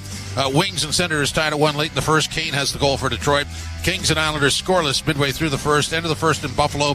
Habs and Sabres are scoreless. End of the first, Capitals 1-0 over the Rangers. Final earlier today, Bruins 5-3 over Arizona. And also the Devils 4-2 over the Flames. That's done. And the Golden Knights got by the Stars by a score 6-1. Later tonight, St. Louis and Chicago, Flyers and Avalanche, the Lightning visiting Seattle, and the Hurricanes visiting the Canucks. In our game, it's scoreless, Nashville and Toronto after 20 minutes of play. Oh, yes, Guy, the second period is next on Molson Canadian Leafs Hockey on TSN 1050, the iHeartRadio app, and the Leafs Radio Network. The push for the fantasy football playoffs is here, and Sirius XM Fantasy Sports Radio has the information to help you win. This is the week to start Denver's Javonte Williams. 15-10, 5 touchdowns. How about that? Because every decision is crucial and every point is precious, you need the best fantasy football analysts. We don't want to be wrong, but you can't be afraid of being right. Get winning advice right now on Fantasy Sports Radio, Channel 87, and the Sirius XM app. The best player analysts and insiders live on NHL Network Radio. Mike Johnson. 5-on-5 defensive game for Tampa is getting to the point, Gord, where it is a concern. And it's not just because Vasilevsky hasn't played the entire season. They're giving up almost 4 goals a game. No matter how good your offense is, that's not going to be able to be sustainable. Get the latest opinion and analysis you need on the home of hockey, NHL Network Radio, Sirius XM 91, and the Sirius XM app. The Power Play with Steve Koulias. It's between the Ken Hitchcock dots. And the Sens are too loosey-goosey there. They talk the talk, but they don't walk the walk. Ottawa's not like that. And until that part really improves, I don't believe they'll be a playoff team. They'll wow you. They'll wow the fans. They'll win or lose 5-4. But right now, they're middling right now. They're a middling hockey club. The Power Play, weekdays 3 p.m. Eastern on NHL Network Radio, Sirius XM 91, and the Sirius XM app. If you're a soccer fan, you know that this music means one thing. The Champions League is on Sirius XM FC. Hat-trick for Erling Haaland. Kane scores! The top teams from around Europe are battling for club soccer's holy grail. Real Madrid do what they do best. What a start for Inter! Hear all the top Champions League matches all tournament long on Sirius XM FC 157 and streaming on the Sirius XM app.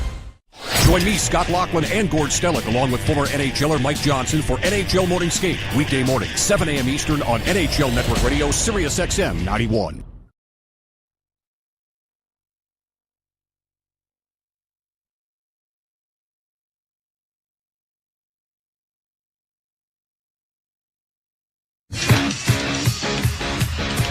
Upon further review, the Mitch Marner breakaway went off the mask of Kevin Lankinen, so it was a shot on goal.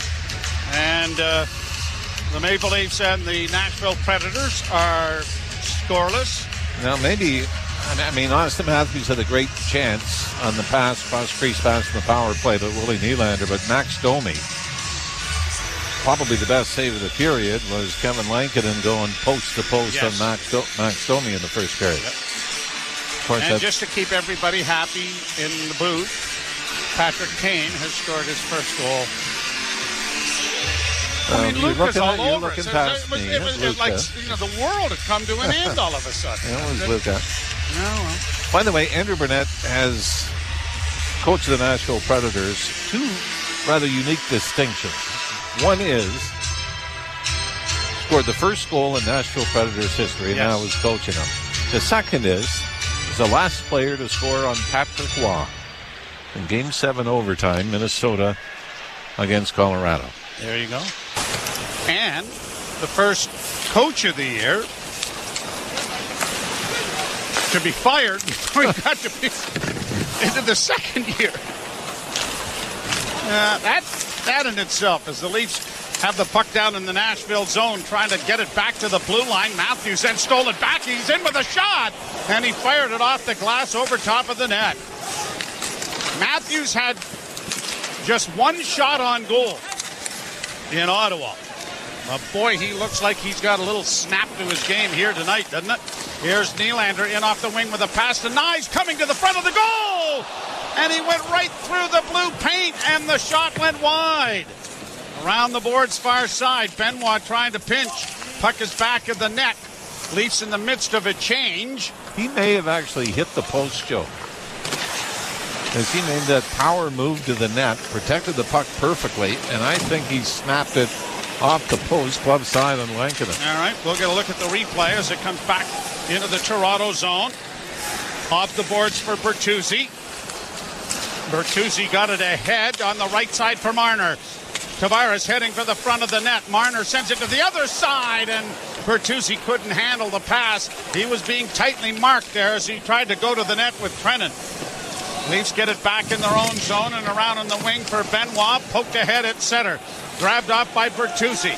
Launched high into the Nashville zone. Marner in pursuit. Tavares after it and Bertuzzi, but they can't come up with it as it comes back out into neutral ice.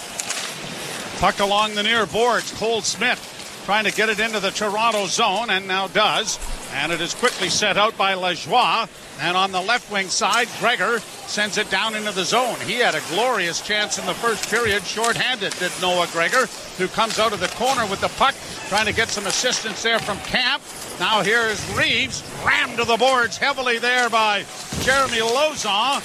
Reeves, after a loose puck now, sends it around back of the net. And Noah Gregor returned the favor. Now here's Reeves intercepting. Sends it across the goal crease area. Penalty coming as Camp was upended in front of the net. And the Leafs are going to go to their second power play opportunity of the game as a result of a tripping call. And the power play is brought to you by your Ontario Subaru dealers. Hurry to your local Subaru dealer and get more out of every kilometer this fall, including more karaoke. Alexander Carrier is going to go, and it might have been just bad timing as much as anything, as he was kind of sifting through the slot and made contact with David Kemp. Fourth line has been good tonight. Not a lot of shifts, but they have spent a lot of time in the offensive zone. Ooh, maybe the left toe. Looking again at that opportunity that Matthew Nyes had. It might have just gone off the left toe of Lankinen. All right. I'm not sure which one.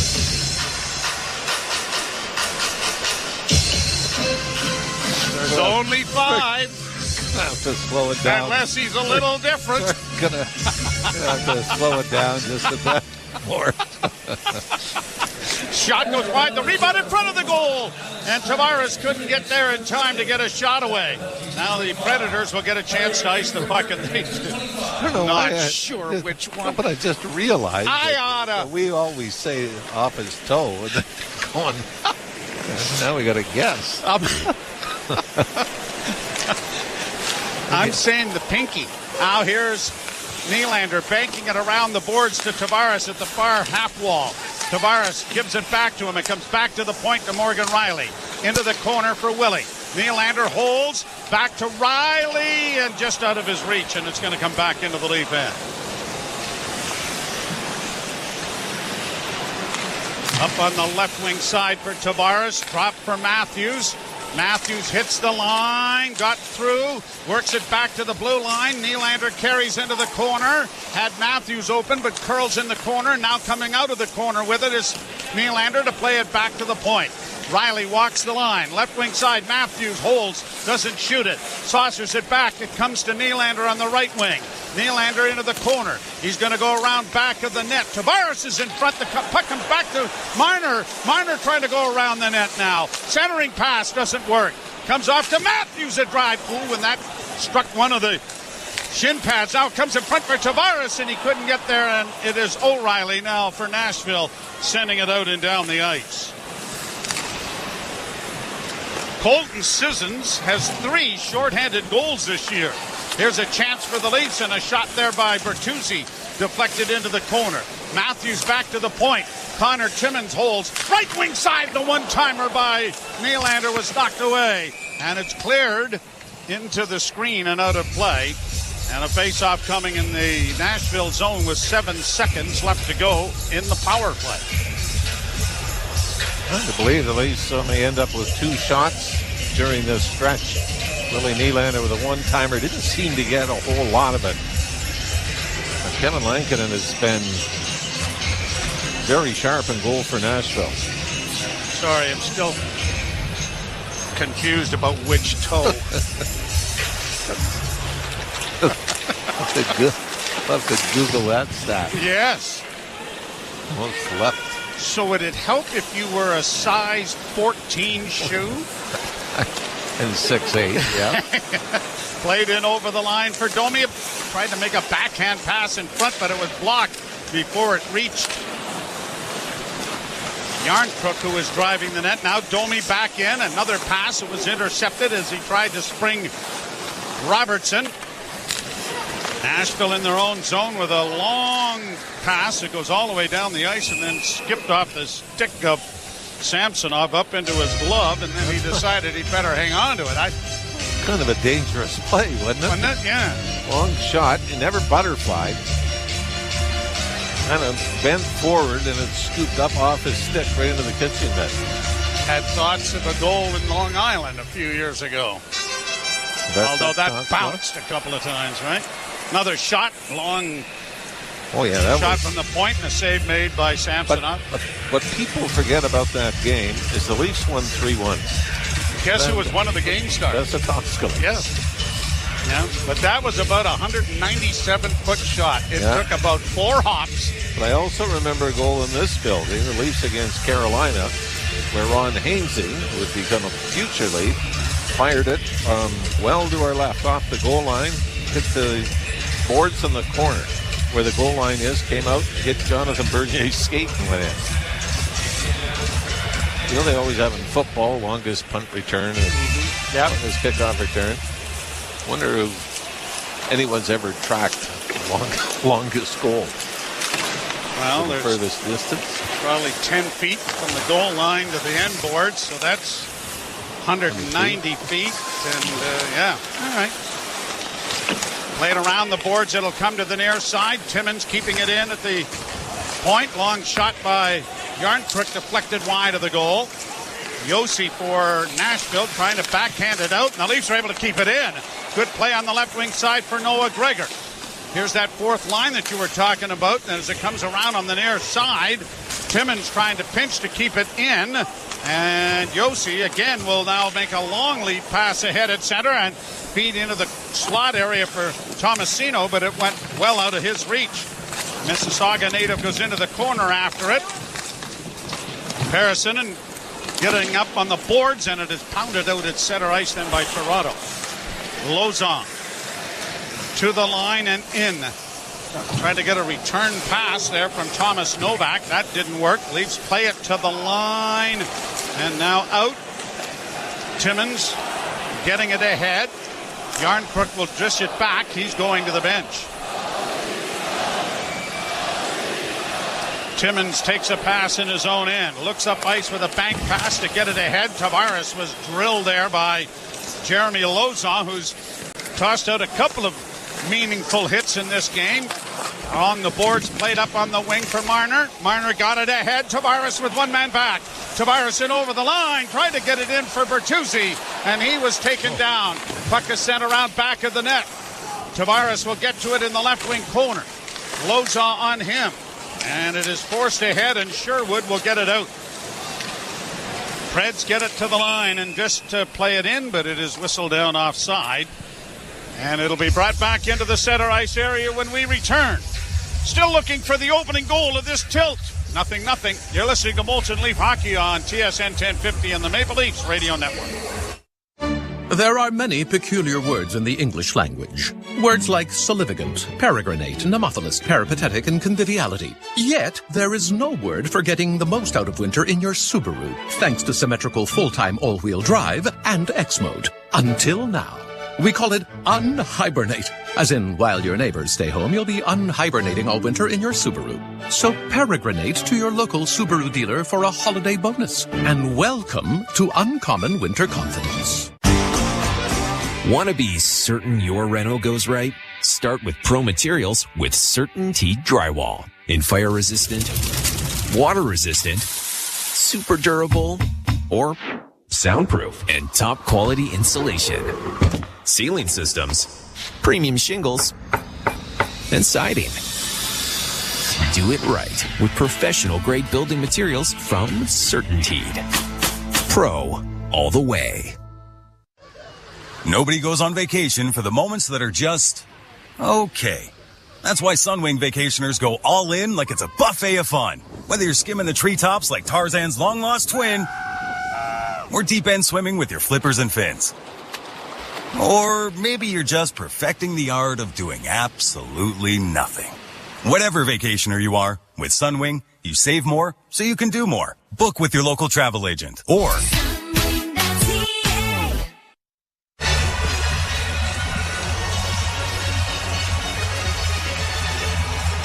Face-off in the center ice area. 13:04 left to play in period number 2. The Leafs nothing and the Preds nothing. I think you really like the way the Leafs have managed this game.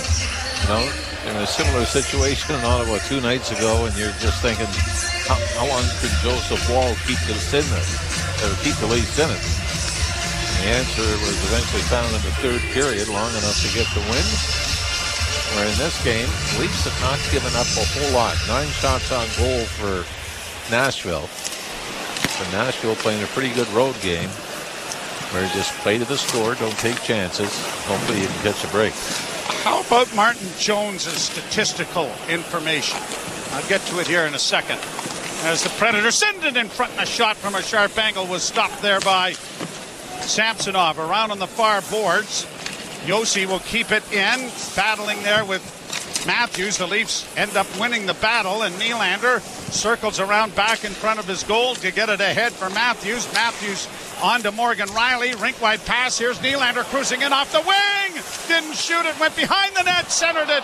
And it's going to roll to the line and just come out. Martin Jones is 1-0-0. He has a .900 save percentage, but his goals against average is 6.23. See, that would be the same as ties, right? As long as you get the win. The other stats don't matter. Yes, that's correct. Now, mind you. That's from the Department of Figures Don't Lie, but liars can figure. A shot here is kicked away by Lankinen, and tripped up in the corner was Nyes, and an interference call, I believe, is going to come here. Luke Schenn. Yeah, and that's the right call. I mean, you certainly loved Luke Schenn doing that in the blue and white uniform when it was a little more on the legal side, but the Leafs are going to head to their third power play of the night.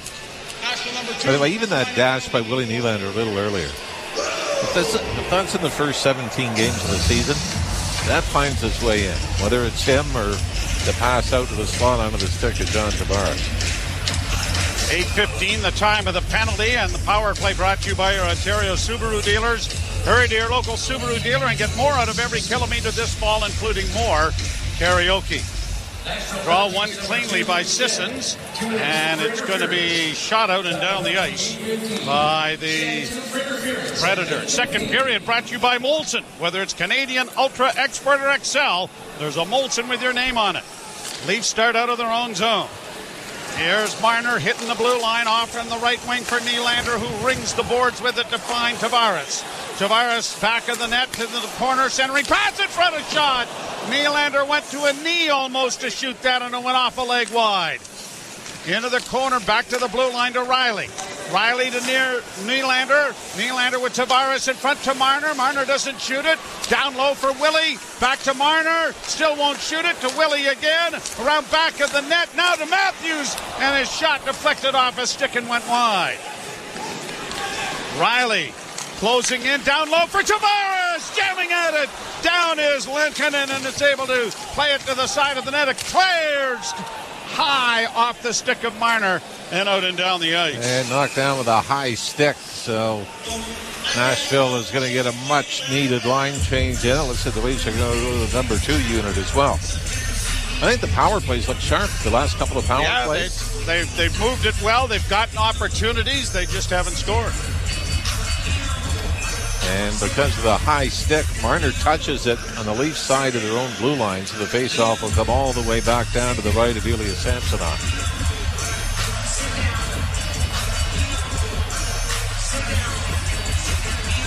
Domi wins the draw. Bertuzzi is able to bring it down the left wing and into the zone. Plays to the right wing side. Yarncrook holding against the boards. Had it taken away. Banked out at center ice by Nashville. Bertuzzi will bring it right back in. Off on the left wing side it goes. Spun back to the blue line by Nyes. Timmins will keep it alive. Into the corner. Played back to the blue line by Yarncrook. Now Timmins with a shot. Big rebound in front. They jam away at it. Goaltender down. The scramble is on, and it's cleared by Nashville to center ice. Boy, Ryan O'Reilly is facing the net and just backhands the puck. Unfortunately, it doesn't go onto a Leaf stick. Now the Predators have iced the puck. 6 seconds left to go in the power play. That scramble was best scoring chance the Leafs have had, I think. Pass on the left wing and a shot. And Lankinen is able to take that chest high, and it fell into his glove, his blocking glove, and he was able to hold it for a face-off coming in the Nashville zone.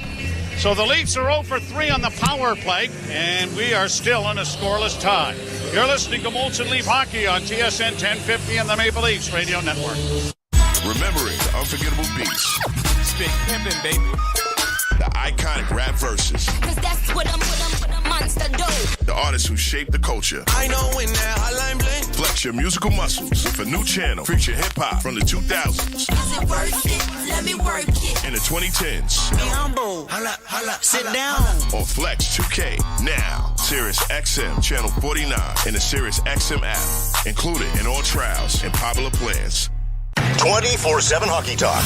One of the greatest goaltenders of all time, Patrick Waugh. When you put your hands up, did you know at that moment that you were done? No, I did not. Unfortunately, it happened. Just gave me a chance to have a fresh start somewhere else and be traded to Colorado was a good opportunity. Sometimes you need that little, change, and it was welcome for me. SiriusXM NHL Network Radio. SiriusXM 91. And on your schedule with the SiriusXM app. The Point with Boomer Gordon. 18 months ago, I had new Flyers head coach John Tortorella. And I asked him what he was worried about the club, and he said, I don't like the room. We have a bad room. And I'm like, you haven't even coached this team yet. A year and a half later, John Tortorella loves his room.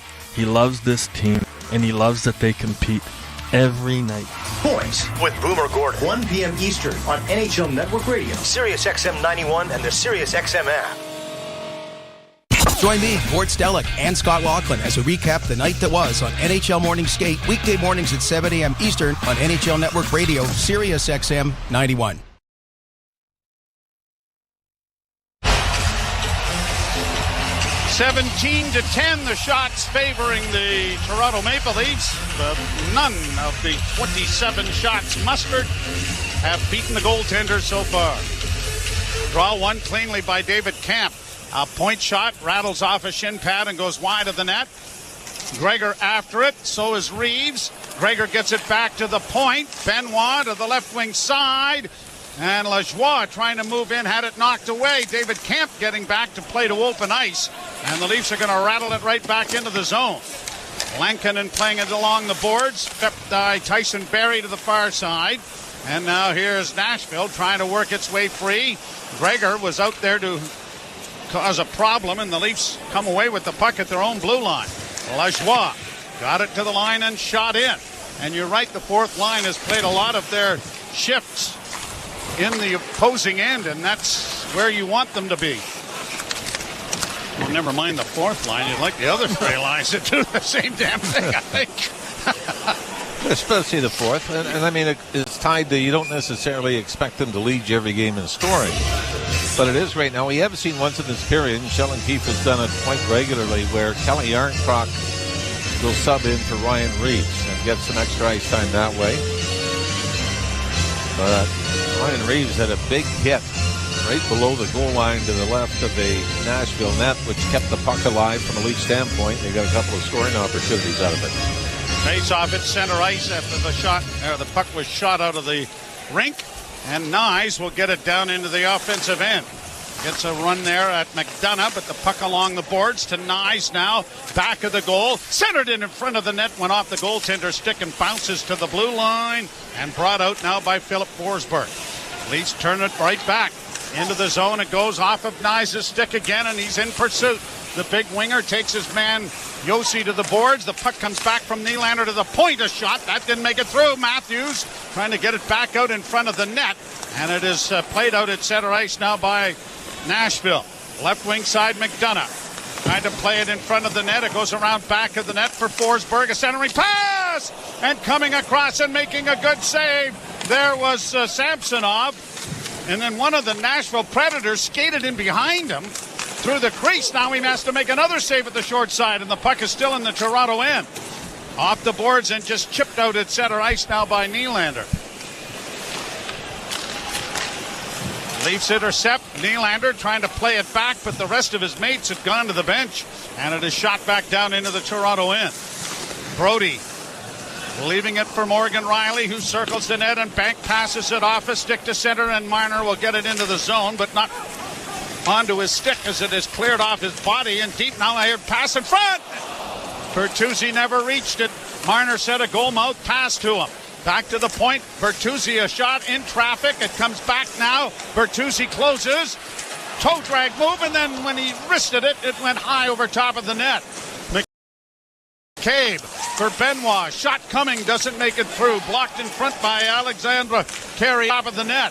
McCabe for Benoit. Shot coming, doesn't make it through. Blocked in front by Alexandre Carrier. And out comes the defenseman. And he opens the scoring with his third of the season. And you'll never guess what I was trying to do in the middle of that call. Figure out which toe the goaltender had stopped it with? I thought it was maybe time to say the Leafs have not been shut out since. And David Kemp beats me to it as a great play by Kemp. You did all the research. What was it? Well, we are now at 167 regular season games. You can throw in 18 playoff games. Well, we are now at 167 regular season games. You can throw in 18 playoff games as well. But David Kemp, a power move around Ryan McDonough, the closest Predator to coming back to catch him. And Kemp has now scored in back-to-back games. Well, you want depth scoring? You want better defense?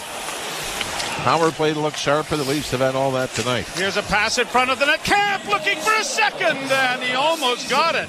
It went off the pad of Lankinen and up into the air, and he had to reach back and glove it before it trickled over the line and in.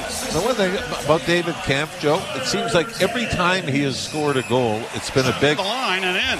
The one thing about David Kemp, Joe, it seems like every time he has scored a goal, it's been a big one. And you remember his first goal as a Leaf was in Chicago that got the game tied in the third period last year. Scores a big goal in the third period against Ottawa 2 nights ago and opens the scoring in the second period here tonight. 12th time the Leafs have scored the opening goal of the hockey game. You're listening to Molson Leaf Hockey on TSN 1050 and the Maple Leafs Radio Network. Want to be certain your reno goes right? Start with Pro Materials with CertainTeed Drywall. In fire-resistant, water-resistant, super durable, or soundproof and top quality insulation, ceiling systems, premium shingles, and siding. Do it right with professional grade building materials from CertainTeed. Pro all the way. Alpine News Network is here live with one of our superheroes. Love is in the air. Frank and Marge's daughter is getting married.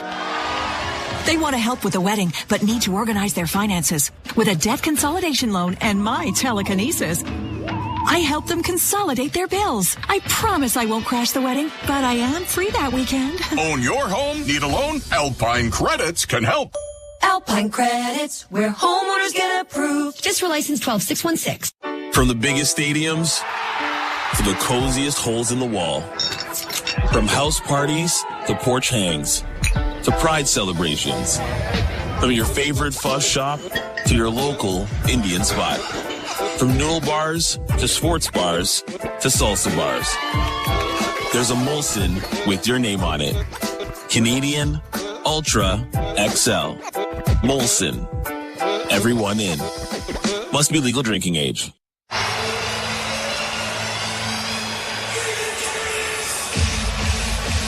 Leafs with a 1-0 lead. Connor Timmins with a great pass to spring David Kemp, who scores at 14-15, his third. And the Leafs have the opening goal of the hockey game.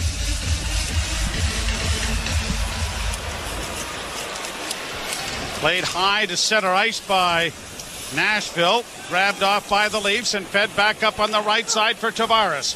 Working down the right wing boards. Little stutter step to gain area back of the net for Marner. Into the far corner goes Mitch. Marner with a centering pass. It was intended for Tavares, but went off his skate. And the Predators get it back to center ice. Riley then gives the puck away, and it's brought in over the line by Nyquist. Nyquist in along the boards with Ryan O'Reilly. Now Brody gets spun around. The puck comes back to the point. Yossi walking the line to his defense partner, and then the shot is deflected by the Tavares stick up into the screen and out of play. The Leafs' next action is on Long Island against the Islanders on Monday night. And we kind of hinted that how fitting would it be if John Tavares' 1,000th point came in that game to the tumultuous booing and catcalling of those Islander faithful that turned their back on a very impressionable young man from Oakville. Well, technically he turned his back first, which is why you know what, it was a nice little line. upset. I thought it was going well, and now you put the truth in on it, and it's just not fair. That always seems to kill the best intentions, eh? Well, certainly my stories it does, yes. Leafs with it in their own zone, get it up on the wing. Nylander, a pass back and across the line. Matthews went to his back, from his backhand to his forehand, but by the time he did that, the angle was gone. Now here's a chance for Nashville. Evangelista in over the line, dropping the puck back. Great back-checking there by Nylander, who takes the puck away from him, and then he gets filled in from behind, but the Leafs get it down into the offensive end. Nylander in a cross, and he gets filled in from behind, but the Leafs get it down into the offensive end. Nylander in across the line. A wrist shot is set high and wide. Now back to the point for Connor Timmins. He'll play it down into the corner. Nashville with it there to get it up on the wing. And Sherwood will stick handle his way to center ice and send it into the Leaf zone. 1-0 Toronto. Second period with 3:40 to play. Timmins gets it to center. Domi sending it in over the line. Puck goes around the boards into the near corner. Timmins gets it to center. Domi sending it in over the line. Puck goes around the boards into the near corner. Yarncrook got a hit in there on the boards, but it's launched to center. Brought in over the line now by Trennan. He had a man breaking to the net, but if he'd had his head up, that man would have been all alone, and it was Colton Sissons. Played by the Leafs back down into Nashville territory. Cole Smith playing it up the boards, chopped out at center ice. Morgan Riley got there to free it up. And now Brody returns it through center. Brought on by the goal scorer, David Kampin, and he got a good shot away, and Lankinen had to make a pretty good save. Just changed the angle enough. Good shot away, and Lankinen had to make a pretty good save. Just changed the angle enough to get it from his backhand to his forehand. Hit there by Noah Gregor on Shen, and the puck is shot down the ice. Icing call against Nashville. 2 minutes 45 seconds left to play in the second period. 1-0 Toronto. And for David Kampf, the 3 goals. As mentioned, he scored last game against the Ottawa Senators. But his other goal was in the third period, his first goal of the season in the 5-2 win against Vancouver before the Leafs went off to Sweden for a couple of games. So I would guess that whenever David Kampf scores, the Leafs record is not bad. Pretty good. Like we said, so I would guess that whenever David Kampf scores, the Leafs record is not bad. Pretty good. Like we said, they're usually key goals too. Shen plays the puck out at center ice for Nashville. Gets it again. This time he banked it from his own blue line, and that is another icing. And back into the Nashville zone it comes, and the Leafs are going to make a player change. I mentioned Andrew Burnett scored the very first goal in Nashville Predator history, and is now behind the bench as a coach. People are listening, and you have another name other than Kevin Lowe, who did it with the Edmonton Oilers. Scored their first goal in the NHL, and then went on to coach the team briefly later on, and then had various management roles since. I don't know if there's, other than those 2 players that have done that. Derek McKenzie, who was an assistant coach with Burnett when they had that wonderful run in Florida after the Joel Quenneville dismissal, is also an assistant coach here in Nashville with them. The Leafs in over the line with Nylander. They score! Matthews gets a tap in at the goal crease after Willie Nylander's shot was slowed up. I don't know if it was a shot or a pass. I think he was trying to time it perfectly to get Matthews there. Roman Josi played this almost perfectly. As he got his stick into the lane, but just the toe of his stick makes contact with the puck, and it slowed it down and did not change the direction much. It's just a give and go between Matthews and Willie Nylander. As Nylander starts the play after a pretty good defensive play to get the puck back. And it's really a 2-on-3, Joe. But Nylander and Matthews are both moving, keep their feet moving, and the give and go Has Austin Matthews finishing it off, and the Leafs now with a 2-0 lead. 2:03 to go in the second period. Matthews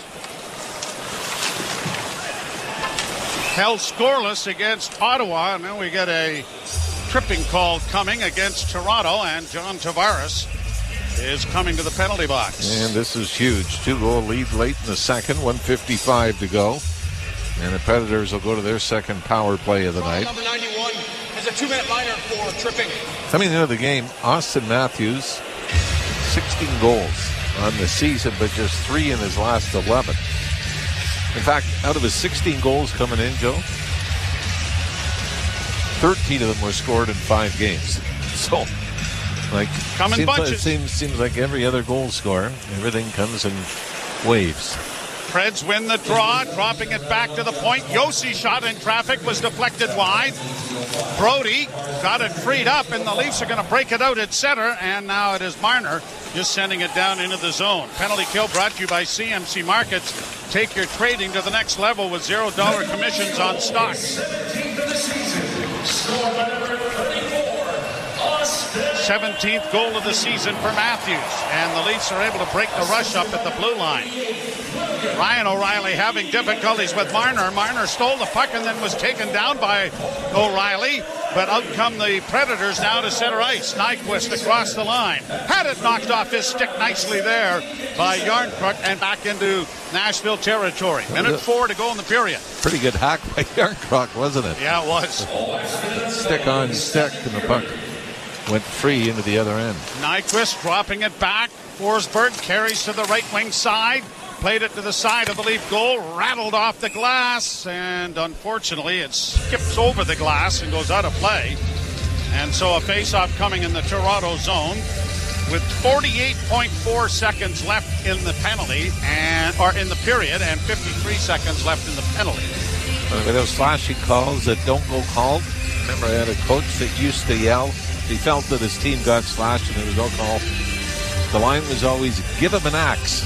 Give him an axe if you're going to let him do that. Which coach was that? It might have been Brian Kilrain. Yeah, that sounds like Killer.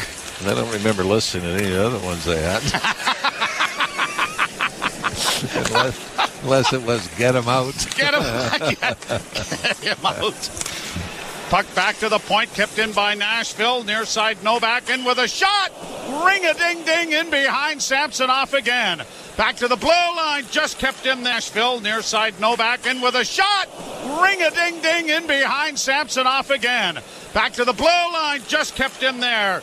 Tyson Barrie near side, a pass by Novak to the right wing side. Can't get it past Benoit, who is blocking there in the corners. It comes back to the blue line. Thomas Novak had it knocked into the corner, played back to the blue line. Kept alive by Barrie. Barrie to the right wing side, back for Novak. Good deflection there by the Leafs. And it went off the stick of Marner, but because it was deflected and not shot, it goes over the glass and there is no penalty. And it went off the stick of Marner, but because it was deflected and not shot, it goes over the glass and there is no penalty.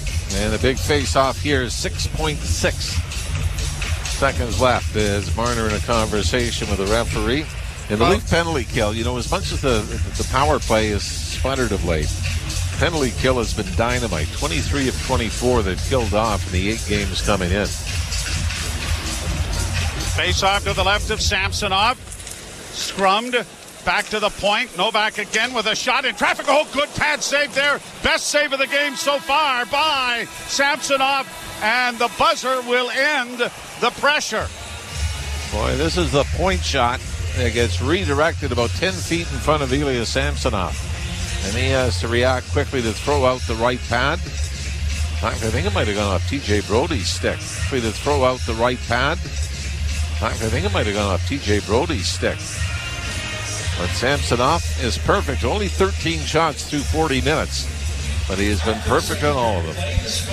In the post. Haven't hurt either. Hit a couple in the first period and then... They don't count as shots. I'm sorry, Mr. Ralph. The net is only 6x4. It's not 6.2. I will say, when I played, I'm sure it was a lot bigger than that. 2-0 Leafs. Camp and Matthews, the goals in the second period. You're listening to Molson Leaf Hockey on TSN 1050 and the Maple Leafs Radio Network.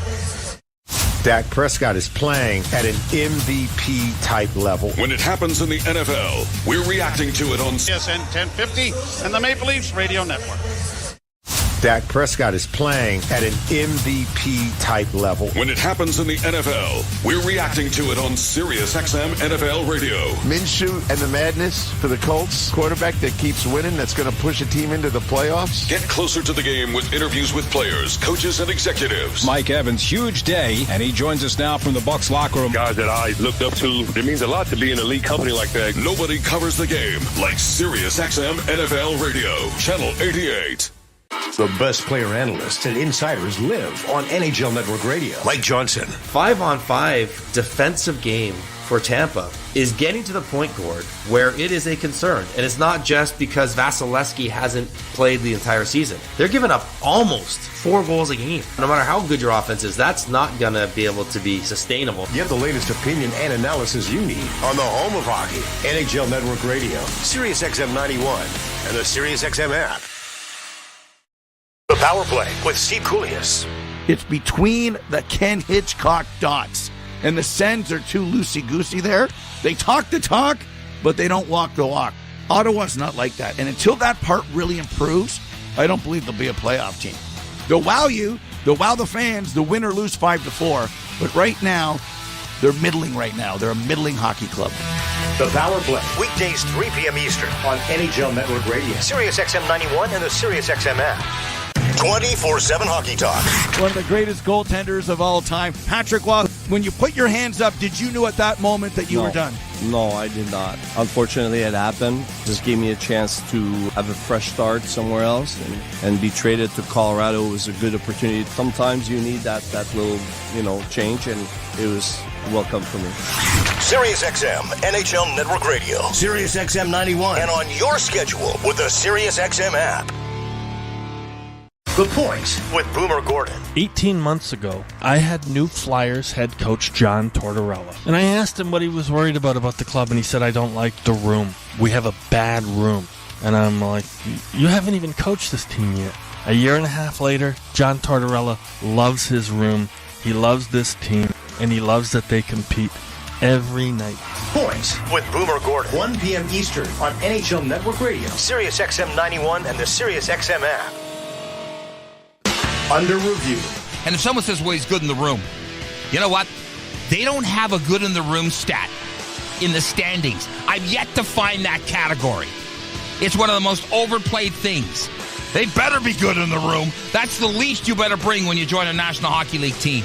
Under review with Mick Kerr. 11 a.m. Eastern on NHL Network Radio, SiriusXM 91, and the SiriusXM app. Hey Toronto, I'm David Morsuti, host of the daily Toronto Maple Leafs podcast, Locked On Leafs, part of the Locked On Podcast Network on the SiriusXM app. Every weekday, we bring you the latest Leafs news and analysis, break down all the action, including this game you're listening to right now, and preview the next one. We're giving you everything a Leafs fan could want, all in a daily 30-minute podcast. Download Locked On Leafs right now on the SiriusXM app, available with all trials and popular plans, or where you get your podcasts. Search Locked On Leafs. Hi, this is Ray Hudson, and for all the biggest matches from club soccer's holy grail, the UEFA Champions League, tune in to SiriusXM FC 157. Is on TSN 1050 and the Leafs Radio Network. The Leafs live here. Alley-oop to center ice by Nashville. Right back in now for the Leafs. Here's a chance for Kemp, and a goal. He scores! David Kemp, coming off the bench, took a and a goal. He scores! David Kemp, coming off the bench, took a pass right at the blue line and beat the defenseman. And he opens the scoring with his third of the season.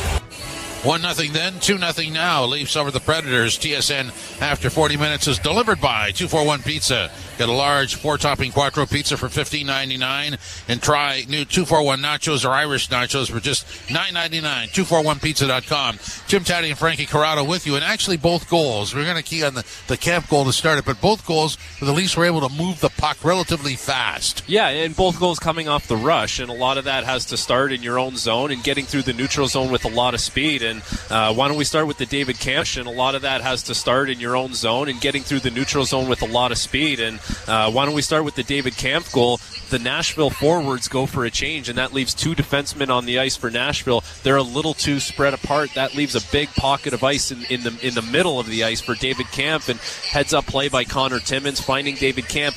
We could hear Camp calling for that puck from up here. He wanted that puck. He made it known.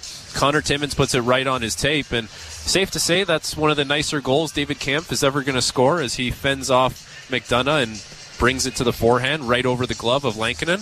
And he had, after that, he was skating around pretty well. He looks good tonight. Yeah, it looks like he's got a little jump in his step, and that's good. Like, you need contributions from that guy, and the Leafs pay him, for a fourth line tonight. Yeah, it looks like he's got a little jump in his step, and that's good. Like, you need contributions from that guy, and the Leafs pay him, for a fourth line center. They pay him more than what a fourth line center probably is going to make around the league, and he's on a 4-year deal, $2.4 million, so he gets his fourth goal of the season tonight, and that's the energy that he needs to provide for that fourth line so Sheldon Keefe can lean on them a little bit more. And as you see, like, the more David Camp goes, the more that fourth line goes, the more Sheldon Keefe has them on the ice. We're not talking about Ryan Reeves and that line getting scored on. So good for him. He has a certain responsibility that he needs to carry forth here, and he did that with a really nice goal. And yeah, like you mentioned afterwards, Jimmy, it's the play, getting involved in the play, assertive, being physical, getting on the forecheck, protecting pucks when you have it, and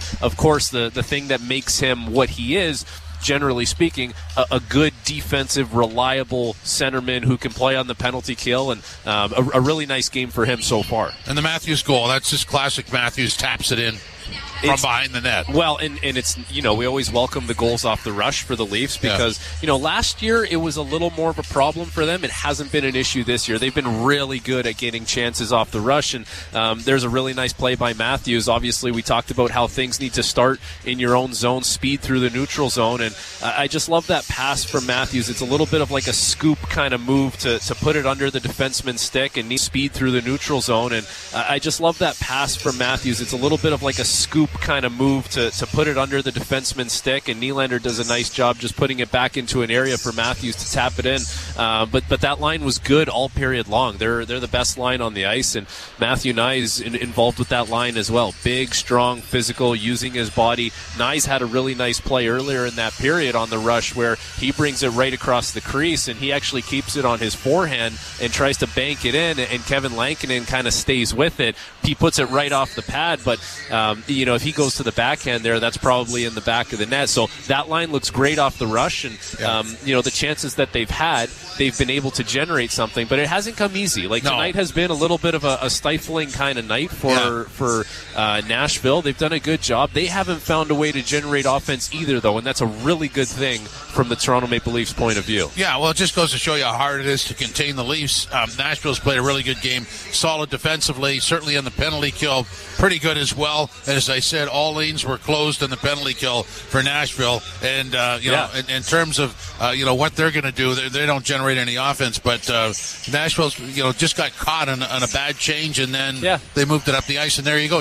Now you're down 2-0. Well, and Nashville's penalty kill has been really good. They don't chase outside the dots. They keep everything close and concise in and around the front of the net. And that's proven to be a challenge for the Leafs. They haven't been able to open things up on the power play. And but that'll be something that they'll look to, keep moving their feet, keep drawing power plays here. The Nashville Predators only have 13 shots through 2 periods, and one of the things we really talked about before the game was without Joseph Woll, without your decor, the way it's essentially not, the way the decor was designed to be played is long gone out the window, but not having Lagesson in the lineup is a blow to them, and they've really shored things up defensively. Only allowing 13 shots through 2 periods. That's exactly how you draw it up. And, credit to a lot of the players there because they've really bought into how they are supposed to play away from the puck. They're not turning it over in bad spots. It really has been a very neat and tidy game for the Leafs. And Jimmy, you look at the numbers through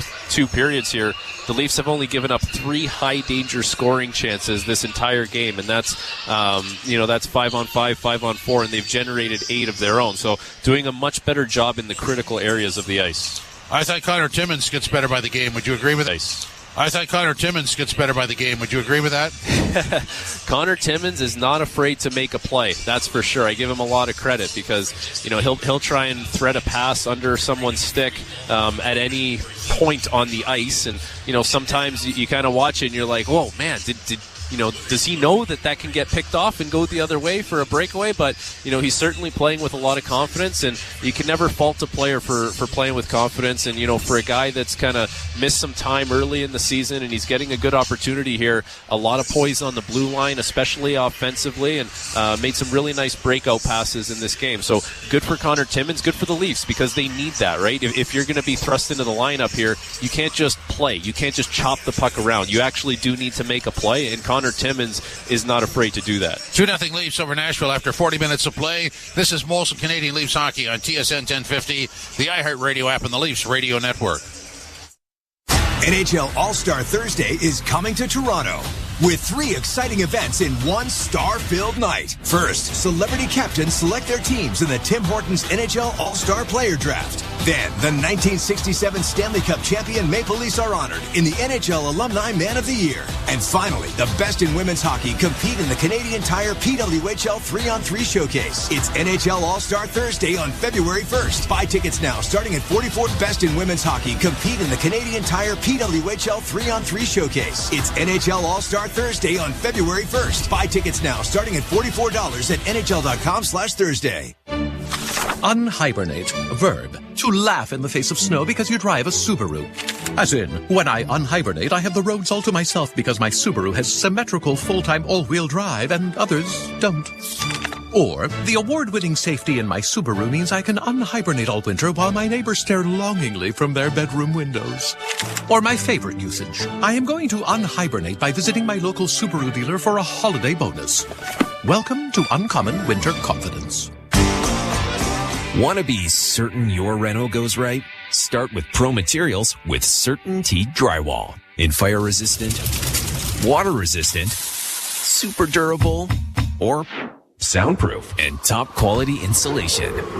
Ceiling systems, premium shingles, and siding.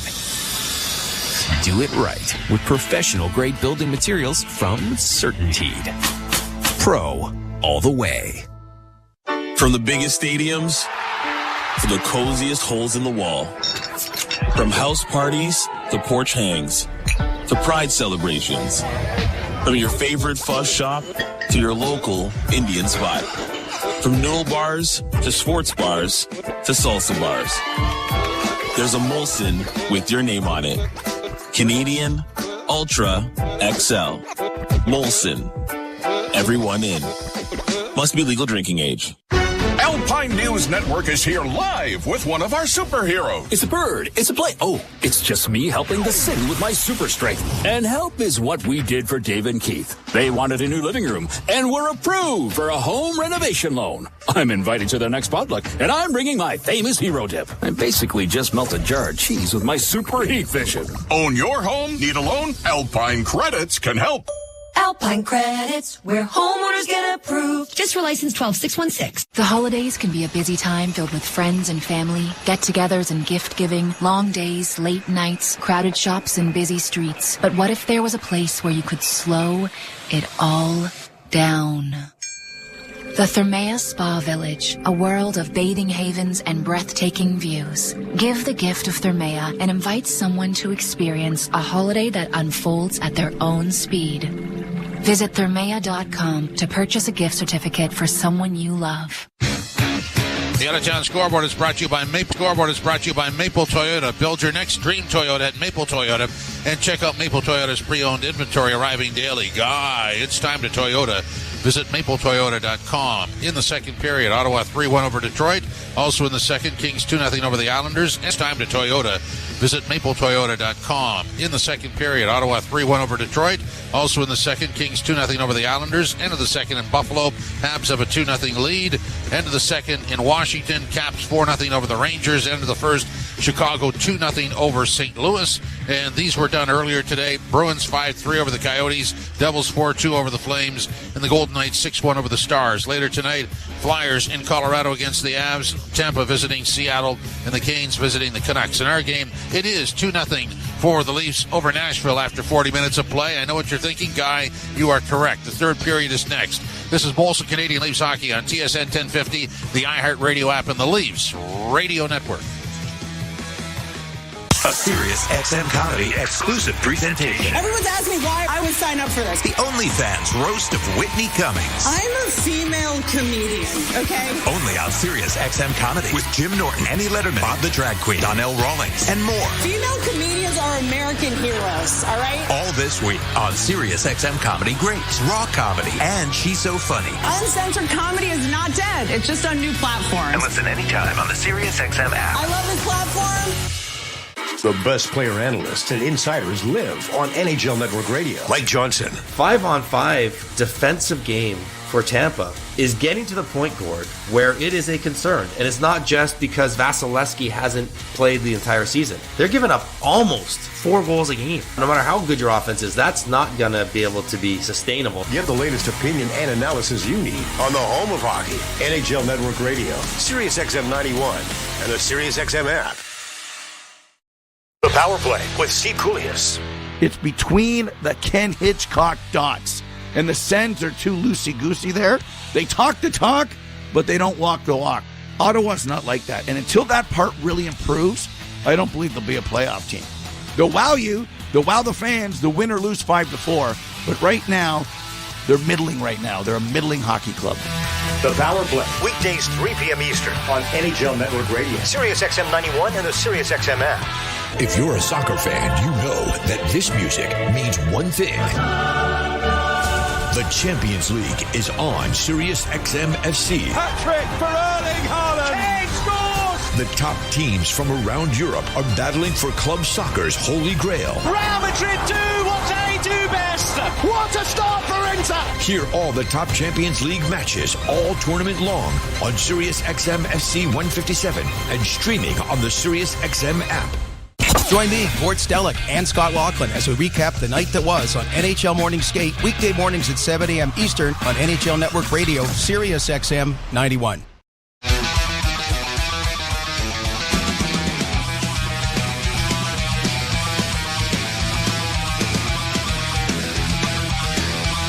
Leafs with a 2-0 lead to carry to the third period, thanks to second period tallies from David Camp on a pass from Connor Timmins.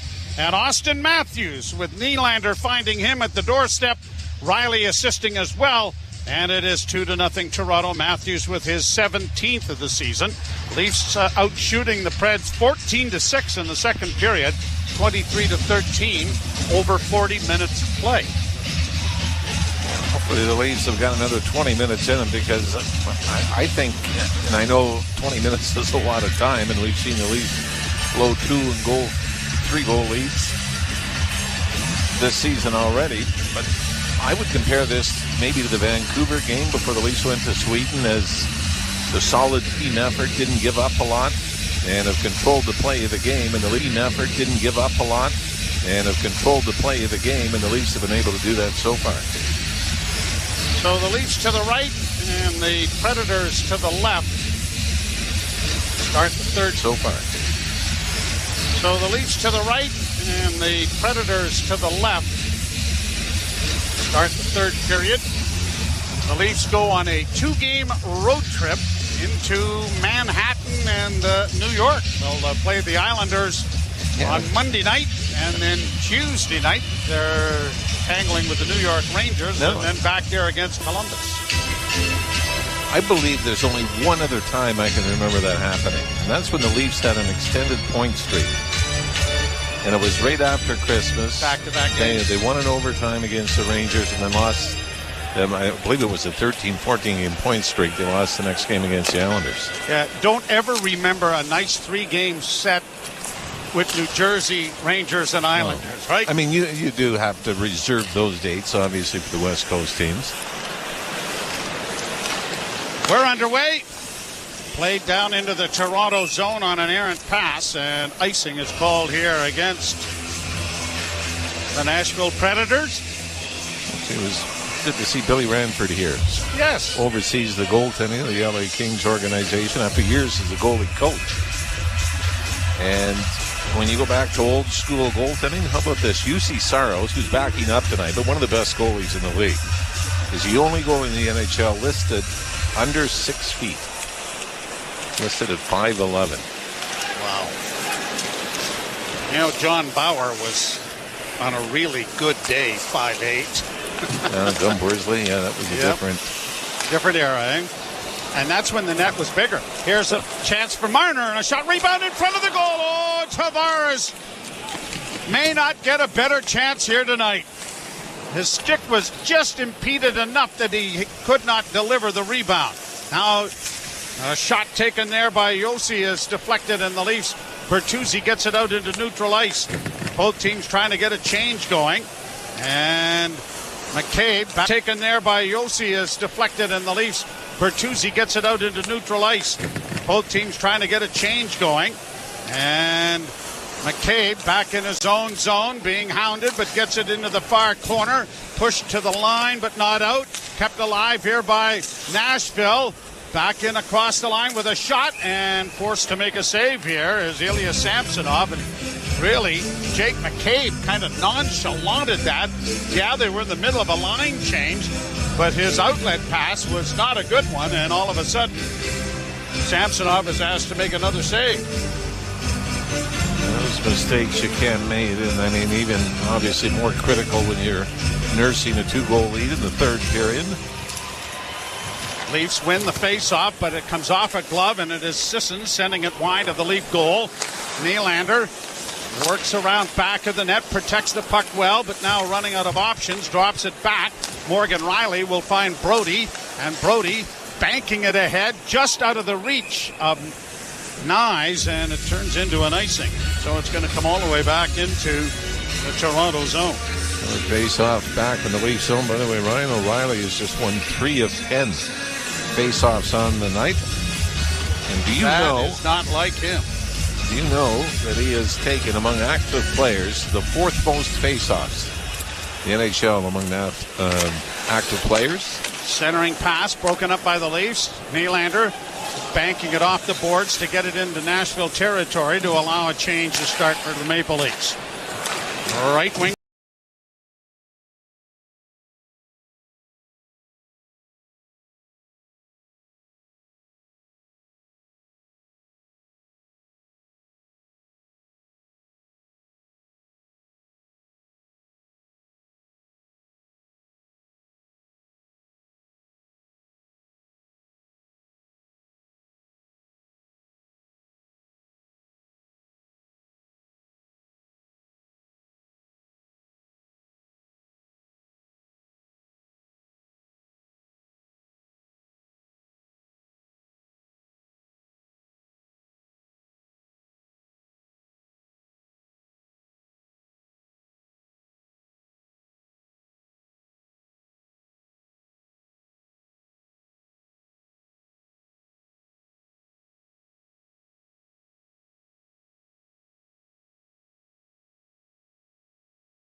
Here's Marner coming out of the Leaf zone to the line. Flipped in for Willie. Nylander sending it back to the point to Riley on the far side. He walks to the middle of the ice. Well, he skated. To the far side, it goes to Matthews. Matthews to Nylander. Back to Riley. Back to Nylander. Back to Riley. Back to Nylander. Back to Riley. A shot. Big rebound. Oh, Tavares. A backhand that went inches wide of the near post. And it shot down the ice by Nashville.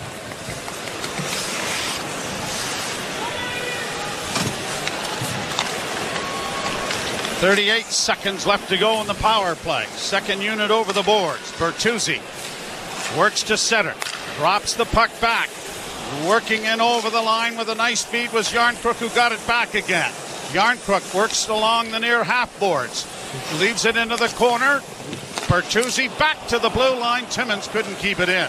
He'll have to come back into neutral ice. Finds Bertuzzi again. Rink wide this time for Nyes.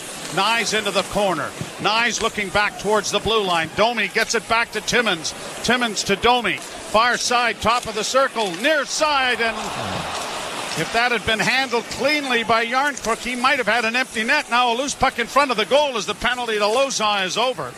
And a lead pass to center. And the puck is at the Leaf blue line, but Domi can't come up with it cleanly as Barry goes after it, and the Leafs have it now under control in their own zone. Timmins for Domi. Bank pass ahead. Yarncrook sends it deep into Nashville territory. Leafs are 0 for 4 on the power play, and just 1 of 20 in their last 7 games. Do you not think the power plays look sharp tonight? Yeah, they've had all kinds of opportunities. Yep. And what I find is when the power play struggles, when it's just flat, they don't generate anything, they have trouble gaining the zone, it can affect the rest of the game. Sometimes the game can turn, the momentum can turn on a bad power play. I don't think the Leafs have lost any momentum from power play misses on this one. You're listening to Molson Leaf Hockey on TSN 1050 and the Maple Leafs Radio Network.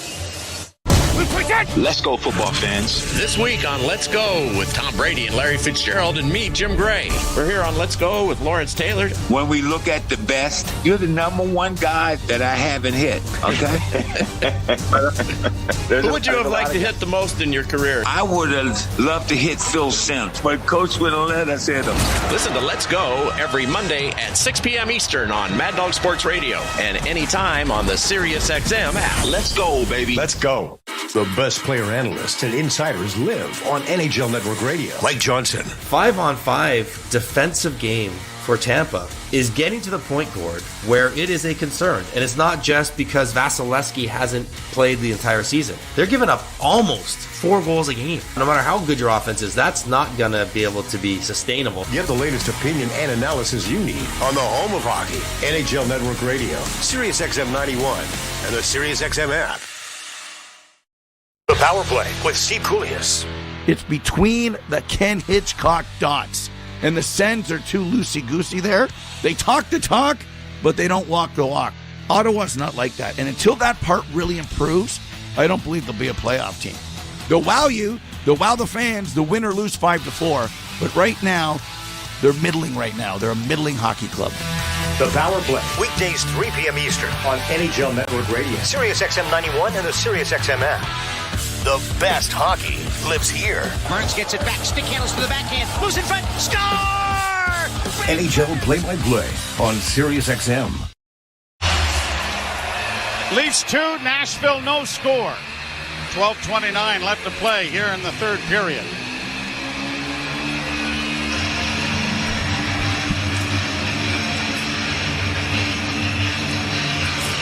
Matthews.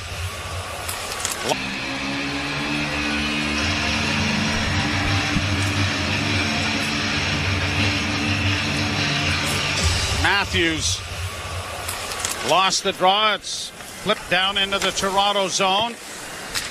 Samsonov gave it back to his defense. Now Nylander launching it high, and it's gone off stick and out of play. And so a face-off coming again deep in Toronto territory. Sorry, that was not Nylander. It was Robertson who flipped that. Predators, this is the 9th time this season they failed into the third period. They're just 1-7 in the previous 8.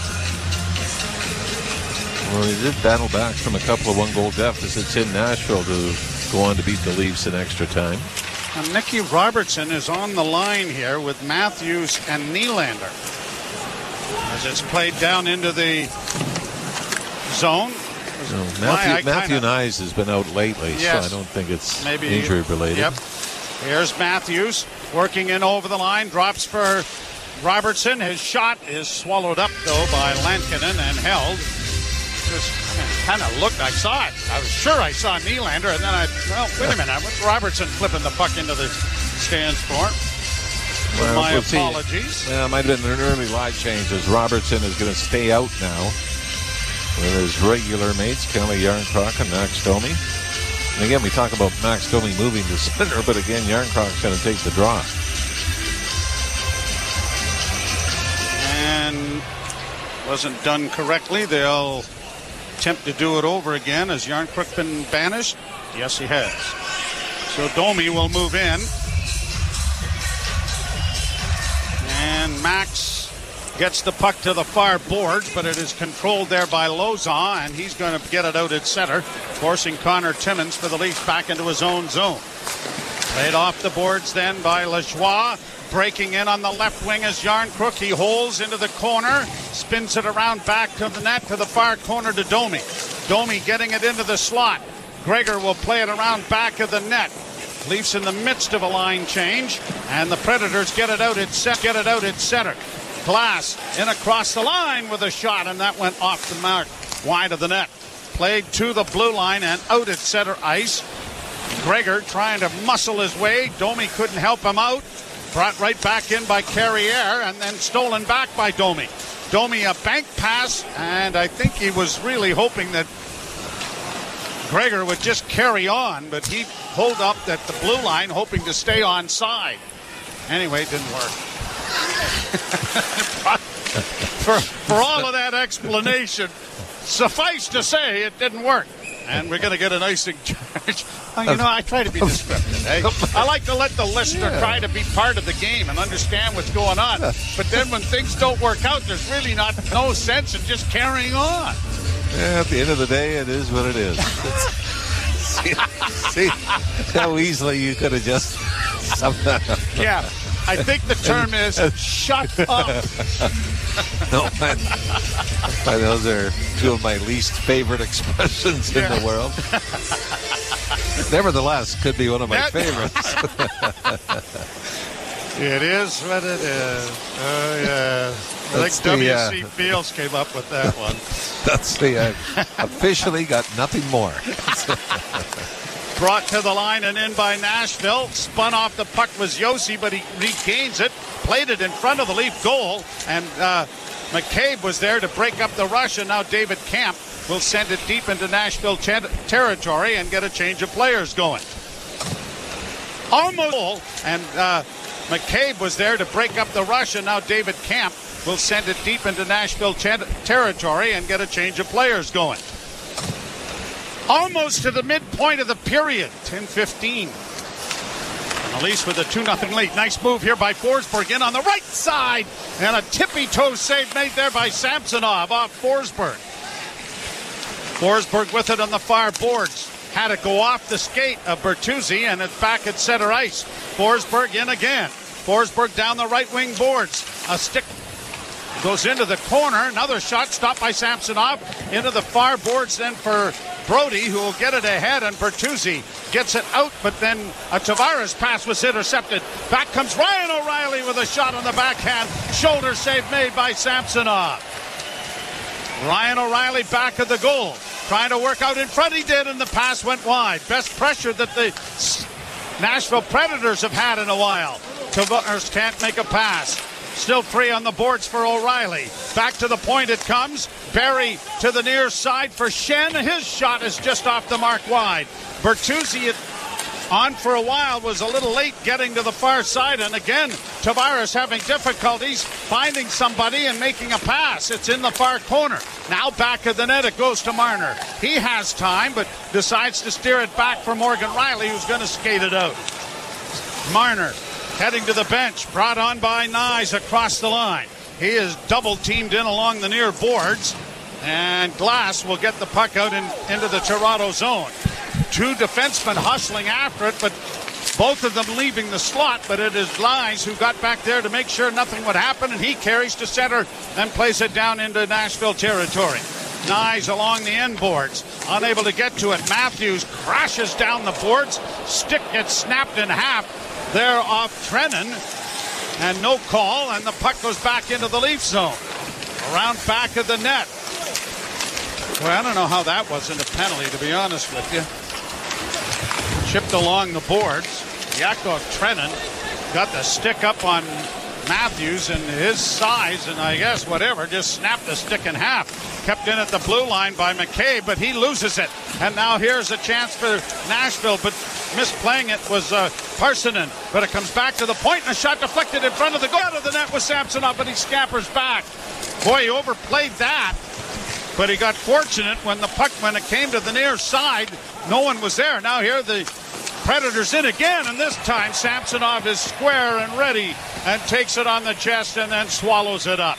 2-0 in favor of the Maple Leafs here in the third period with 7:42 to play. You're listening to Molson Leaf Hockey on TSN 1050 and the Maple Leafs Radio Network.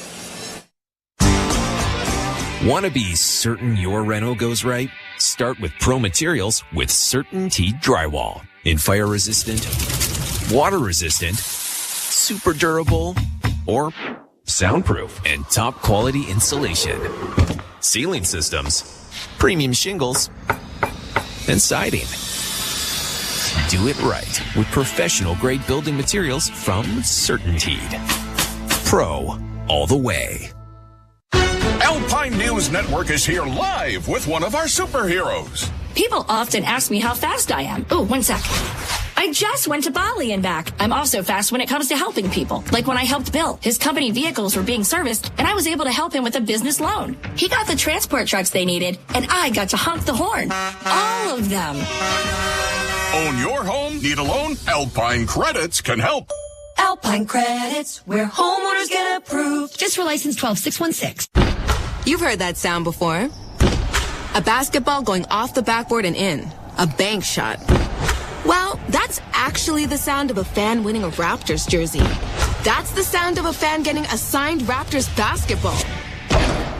And that's a fan scoring tickets to the NBA Finals. With the Tangerine Bank Shot contest, every bank shot the Raptors score this season wins a fan a prize. Enter for a chance to win at tangerine.ca/bankshot. Tangerine, that's forward banking. David Camp from Connor Timmins and Austin Matthews from Nylander and Riley are the goal scorers in this one. At least with a 2-0 lead. 7:42 left. Pretty solid game as well as Kelly Yarncroc. And that last chance, it looked like Nashville was going to have an odd man rush, but Yarncroc, last man back, was able to break the play up. Draw to the right of Ilya Samsonov, Martin Jones, the backup goaltender. I'm sure he'll get one of the starts in New York, Monday, Tuesday. Yeah, would think. Round the boards for Riley, poked up ahead for Nyes, chopped at and cleared to center ice then by Matthews. And now brought right back in by Nyquist. Nyquist into the corner, plays it back to the point, no one there. Yossi has to retrieve it at center. Now they have to wait for teammates to get on side, and they shoot it in. Riley back of the goal. Brody is going to ring the boards with it. It's going to get by everybody. And we'll go for icing. Now, Martin Jones picked up the win in Ottawa on Thursday because he was a goalie of record when the winning goal was scored. So once he gave up a goal, he became the goalie of record. That's right. And which is a great way if you engineer it correctly. Yeah. Kevin Weeks, though, and I don't know how many times this might have happened in NHL history. Kevin Weeks took a loss without giving up a goal. And I'll explain that in the next break. Yossi with a shot, blocked in front of the net. A lead pass looking for Nylander was out of his reach. And it's down deep into Nashville territory. Yossi has it. Yossi carries it out, trying to get away from Nyes. Ran into a traffic jam there. Nylander then had it taken away to the near side for O'Reilly, and his pass in front of the net, hoping to find Nyquist, and it was knocked away, and the Leafs now breaking out at center ice with Nyes. Side for O'Reilly, and his pass in front of the net, hoping to find Nyquist, and it was knocked away, and the Leafs now breaking out at center ice with Nyes. Still with it as his pass goes for Morgan Rielly, and he's just going to tip it deep in and head to the bench.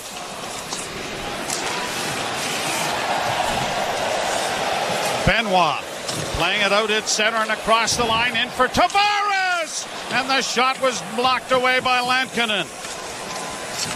Centering pass comes to Marner. Marner looking in front of the net. Now to Tavares, a backhand. That was stopped. Marner with the rebound. Can't get it, and neither could Bertuzzi. And out come the Predators with Evangelista. Nailed there by McCabe. Oh, what a hit that was. Jake McCabe stands up his man.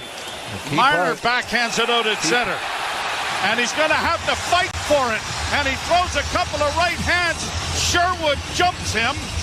Got to be a major penalty here for instigating, right? Well, yeah, they're going to be the 2 and the 10.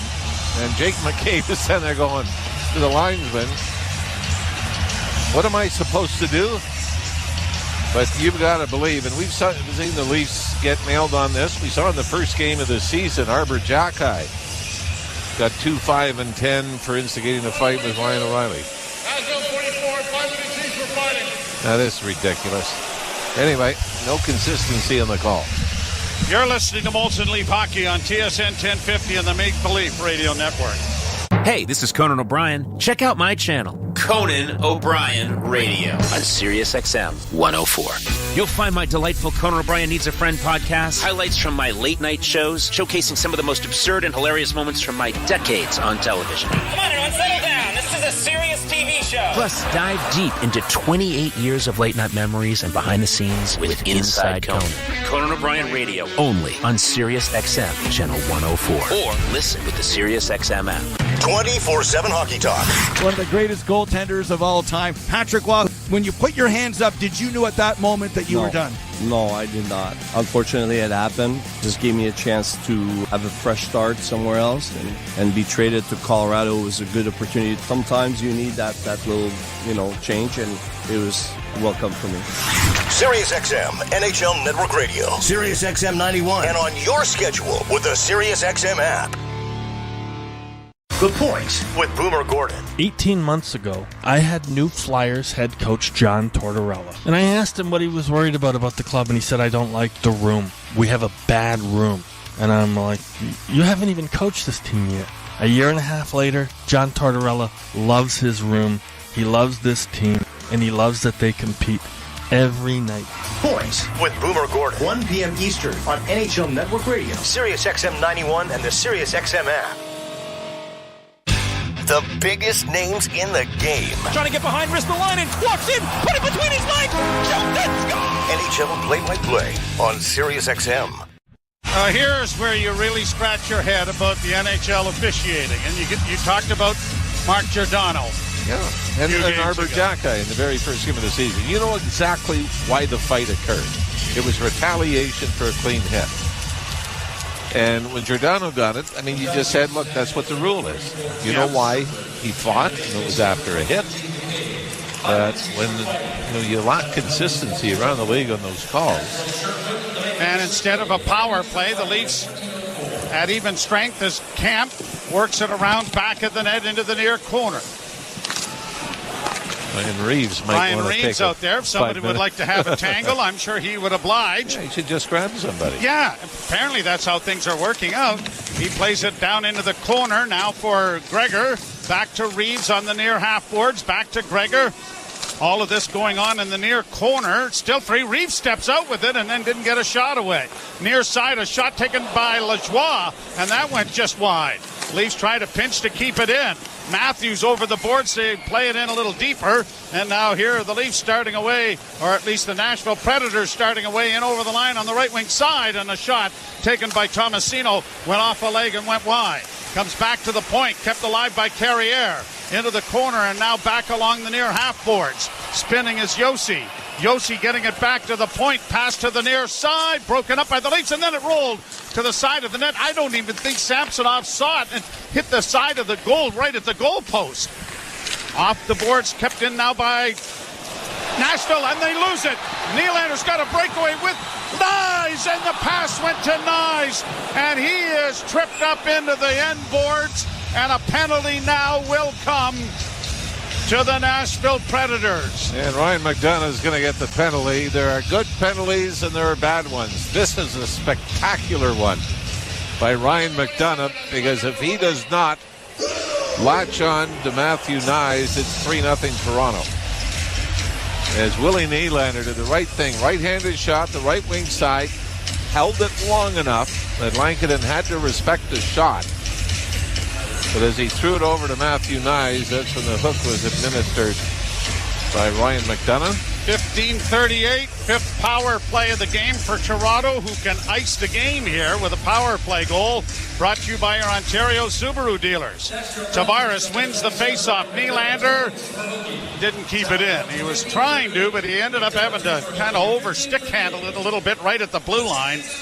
And the play is offside, so it'll come out into the neutral zone. As it is, the Leafs are going to, barring an unforeseen shorthanded tragedy,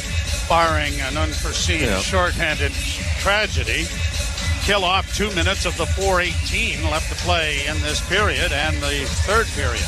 By the way, we mentioned Ryan O'Reilly. He's out taking the draw now. The fourth most of any of current players. Fourth most playoffs taken. Crosby, Kopitar, and Jordan Staal are the three ahead of him. Puck shot down into the Toronto zone. Samsonov getting it to Tavares with the little... They had a shiver. Yeah, it was. Now here's Nob getting it to Tavares with the little... They had a shiver. Yeah, it was. Now here's Matthews across the line to Tavares. Tavares gets it back to the blue line to Riley. Riley over on the far side. Nylander closes, drops it back to Riley. A wrist shot coming. Big rebound in front of the net, and it's shot down the ice by Nashville. Power play has generated a lot tonight. Nothing to show for it. Now the Leafs get it in over the line for Nylander. Nylander to the left wing side for Tavares. Tavares plays it back at the net, draws a crowd.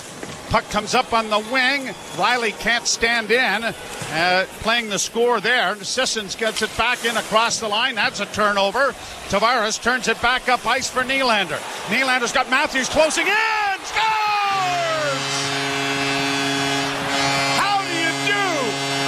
That was not on Matthews' stick for a second, and it was drilled between the legs of the Nashville goaltender for a 3-0 lead. We have not seen a lot of Austin Matthews going bar down this season, but we have seen a lot of I'm going 5-hole. Because it's almost, Joe, as if goalies are anticipating that high, hard shot under the crossbar and that little delay, trying to stay up just a little bit longer. Leaves the space open 5-hole, and Austin Matthews just rips it along the ice, and the Leafs have a 3-0 lead with 3:11 to go. And that's still power play, was it not, Joy? Yes, it was. So the Maple Leafs. And by 11 seconds. Yep. Have a 3-0 lead here late in the game. Benoit taking it down into the corner. It comes back to the blue line. Kept alive now by Barry. There goes the goaltender to the bench looking for an extra attacker. Puck comes free. Pass in front of the net. Down was Samsonov. It went wide. There's going to be a penalty here. And I'm assuming it's to Toronto. Yes, it will be. I think Jake McCabe. Forsberg. Pardon me, Benoit might be the one. Brings it to the line, chipped it in over the blue line. It'll be touched here by the Leafs. And a hooking call is coming to send the Predators to their third power play opportunity of the hockey game. And we talked about McDonough taking a good penalty. Benoit does the same thing because it looked like Nashville might be able to shovel it into the empty net. And Benoit puts a hook on his man, so 2:32 to go, and this will end up being a 6-on-4 as Kevin Lankinen will stay to the bench. I mean, this is... Yeah. I don't even know if it's a hook, to be honest. Oh, yeah, it is. We got it from the net view. 17-28. He takes this man right off his feet as he was trying to shovel it into the empty net to the right of Samsonov. Penalty kill brought to you by CMC Markets. Take your trading to the next level with $0 commission on sales. Now back to the point. Kept in by Nashville. Off on the left wing, a shot rung wide of the net. It comes. Barry, the former Leaf, down low for Yossi. Down back of the net for O'Reilly. A lot of former Leafs on the ice here right now. Played back to the blue line to Barry. Tyson Barry walks the line. Drops it off for Yossi. Yossi down the boards. Challenged there by Marner. Stolen by the Maple Leafs and shot down the ice by Morgan Rielly, but it's wide of the net. Minute 24 in the power play. Minute 54 in the third. Brought quickly back the other way by Thomas Novak. He gets into the zone. Drops it back to Barry. Barry over on the left wing side. Yossi a drive. That didn't make it through as Yarncrook got a piece of it. And Yarncrook is able to swat it out into neutral ice. Played down the ice and a race for it here with Yarncrook with an empty net. Scores!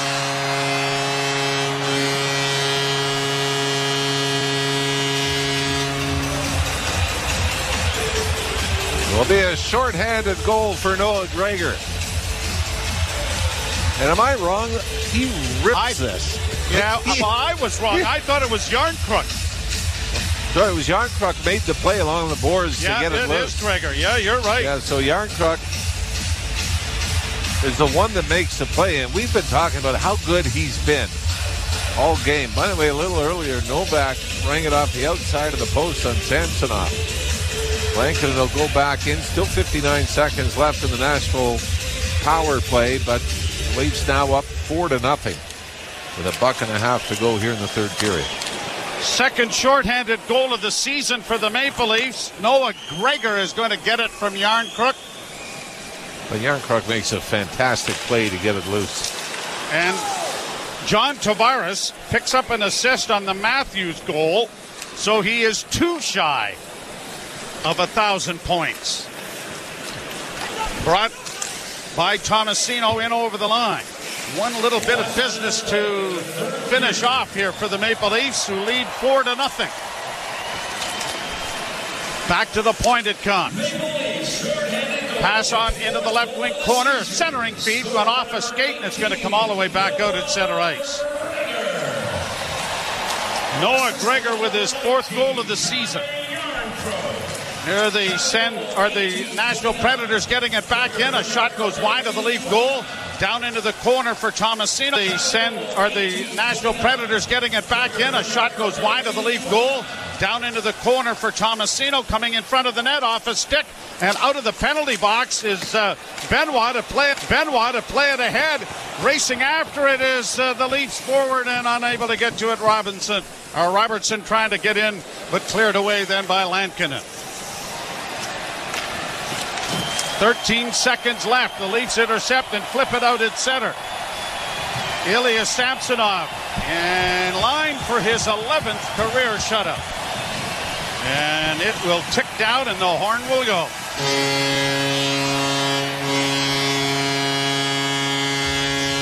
The horn will go.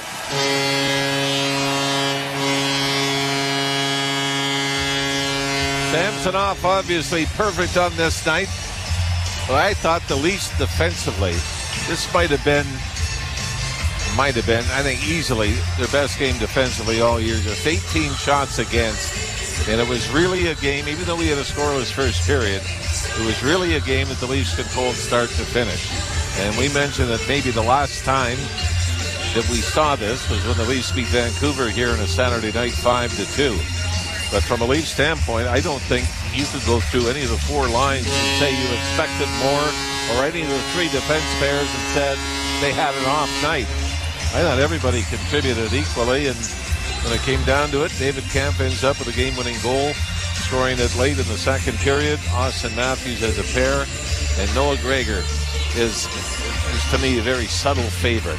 I know Sheldon Keefe has come out and said every game I look at it as saying, how can we get him more ice time? How can we use him more?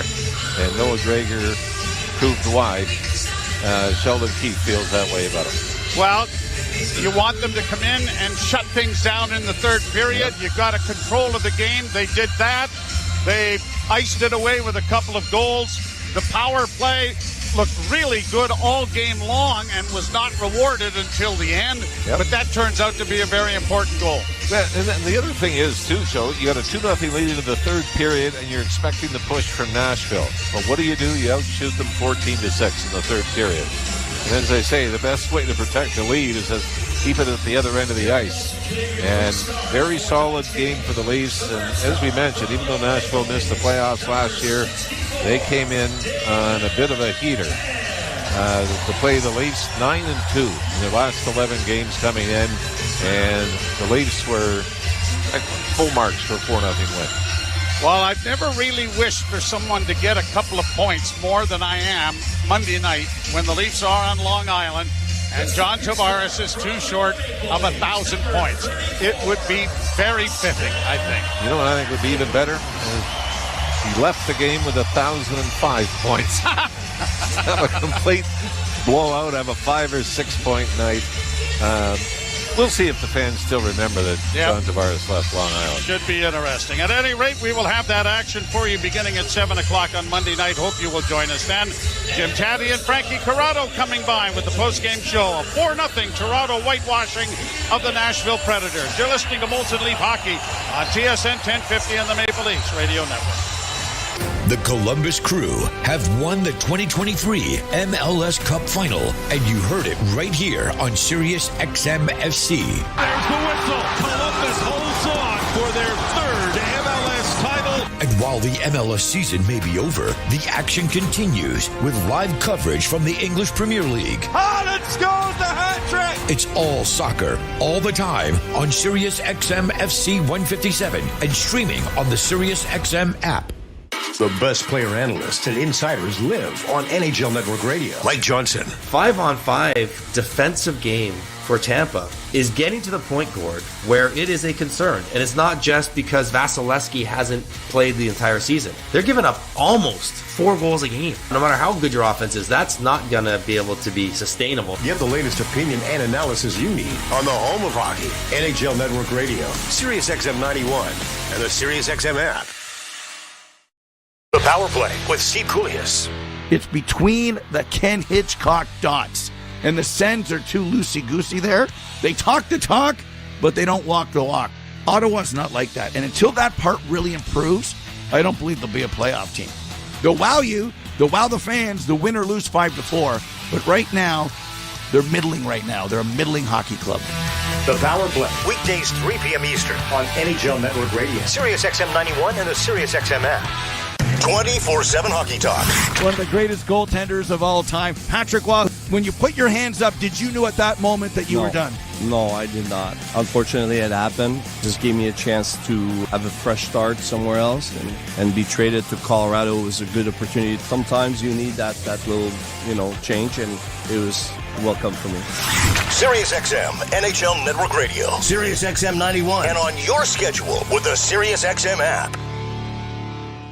The Point with Boomer Gordon. 18 months ago, I had new Flyers head coach John Tortorella. And I asked him what he was worried about the club, and he said, I don't like the room. We have a bad room. And I'm like, you haven't even coached this team yet. A year and a half later, John Tortorella loves his room. He loves this team, and he loves that they compete every night.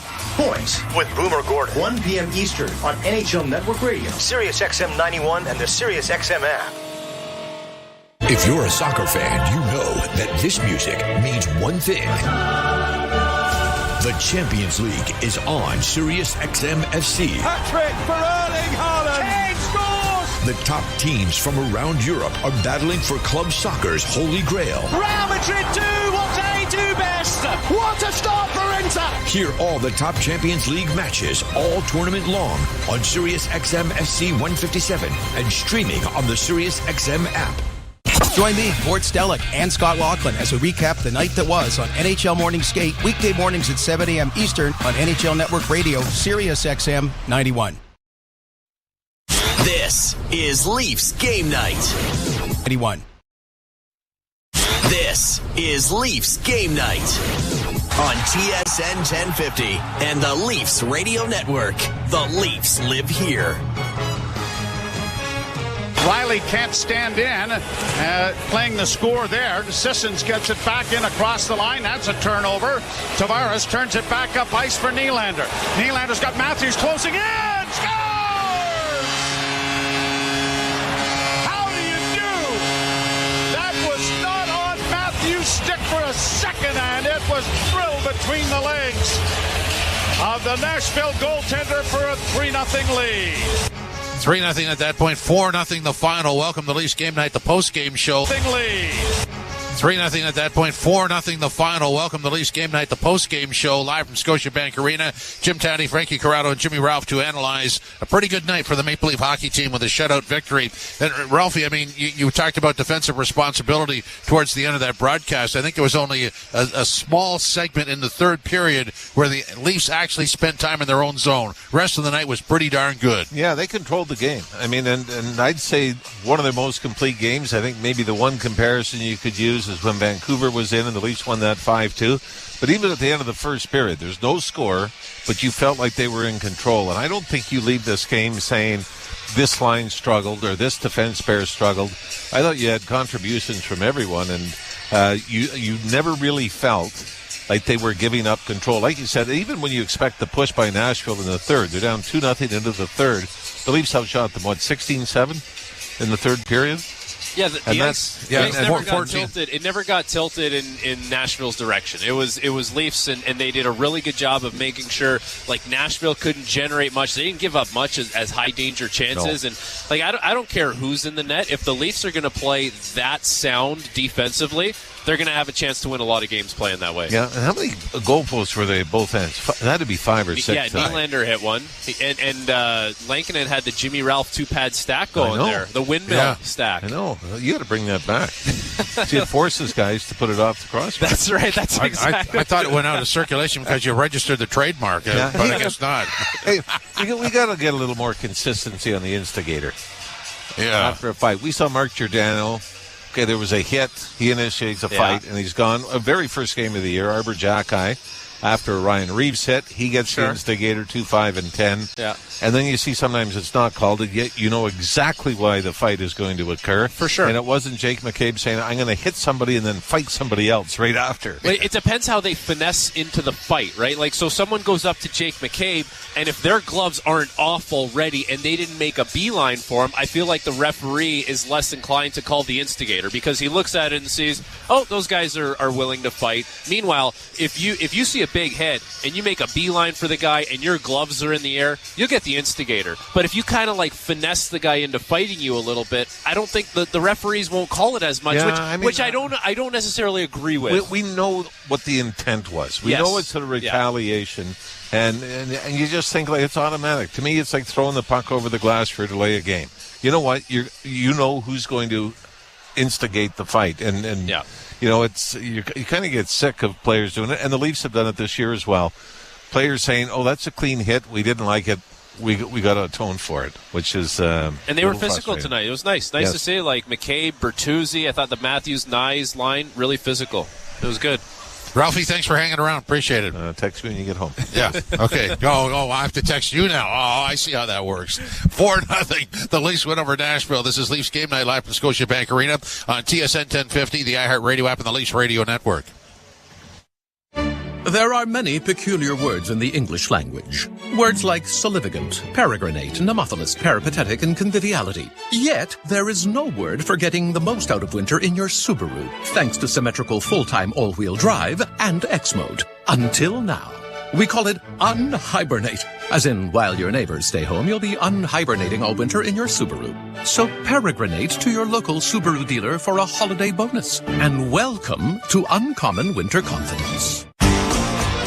Want to be certain your reno goes right? Start with Pro Materials with CertainTeed Drywall. In fire resistant, water resistant, super durable, or soundproof and top quality insulation. Ceiling systems, premium shingles, and siding. Do it right with professional grade building materials from CertainTeed. Pro all the way. From the biggest stadiums to the coziest holes in the wall. From house parties to porch hangs to pride celebrations. From your favorite fuzz shop to your local Indian spot. From noodle bars to sports bars to salsa bars. There's a Molson with your name on it. Canadian Ultra XL. Molson. Everyone in. Must be legal drinking age. Leafs game night, 4-0. The Leafs win over Nashville. Jim Taddy and Frankie Corrado with you. I like what you said. I mean, this was the full team effort, wasn't it? Yeah, it was a complete game from start to finish, and we talked about it before the game, how there was going to need to be a big-time effort defensively because of the personnel on the D-corps, because you don't have Joseph Woll and Ilya Samsonov's in the net, and credit to everyone involved, Jimmy. Samsonov had a really good game. He gets a shutout. He's the first star of the game. It's only 18 shots, but it's only 18 shots because the team in front of him did not allow Nashville to generate much offensively. They did a great job of limiting high-danger chances. They didn't get into a track meet kind of chances. They didn't get into a track meet kind of game where it was free-flowing and odd-man rushes for and against. It really was like Sheldon Keefe is going to be really happy with this game from start to finish. Excellent this game from start to finish. Excellent off the rush for the Leafs. Really good job of keeping things to the outside. A physical element to this game for the Leafs. Like, there's a lot to be proud of with this group. And this Nashville team, we talked about it before the game. Not a slouch of a team. They're 8-2 in their last 10. They had won 3 in a row. And right from the drop of the puck, they had no business being in this game because the Leafs played that strong of a game tonight. The Leafs win at 4-0 over Nashville. This is Leafs game night live from Scotiabank Arena on TSN 1050 and the Leafs Radio Network. The push for the fantasy football playoffs is here, and Sirius XM 1050 and the Leafs Radio Network. The push for the fantasy football playoffs is here, and Sirius XM Fantasy Sports Radio has the information to help you win. This is the week to start Denver's Javonte Williams. 15-10, 5 touchdowns. How about that? Because every decision is crucial and every point is precious, you need the best fantasy football analysts. We don't want to be wrong, but you can't be afraid of being right. Get winning advice right now on Fantasy Sports Radio, Channel 87, and the Sirius XM app. Under review. And if someone says, well, he's good in the room, you know what? They don't have a good in the room stat in the standings. I've yet to find that category. It's one of the most overplayed things. They better be good in the room. That's the least you better bring when you join a National Hockey League team. Under review with Mick Kerr, 11 a.m. Eastern on NHL Network Radio, Sirius XM 91, and the Sirius XM app. Hey Toronto, I'm David Morisuti, host of the daily Toronto Maple Leafs podcast, Locked On Leafs, part of the Locked On Podcast Network on the Sirius XM app. Every weekday, we bring you the latest Leafs news and analysis, break down all the action, including this game you're listening to right now, and preview the next one. We're giving you everything a Leafs fan could want, all in a daily 30-minute podcast. Download Locked On Leafs right now on the Sirius XM app, available with all trials and popular plans, or where you get your podcasts. Search Locked On Leafs. If you're a soccer fan, you know that this music means one thing. The Champions League is on Sirius XM FC. Hat-trick for Erling Haaland. Kane scores! The top teams from around Europe are battling for club soccer's holy grail. Real Madrid do what they do best. What a start for Inter! Hear all the top Champions League matches all tournament long on Sirius XM FC 157 and streaming on the Sirius XM app. Hockey lives here. Suzuki sweeps it. There's a chance. Rebound, Caulfield shoots and scores. NHL play-by-play on Sirius XM.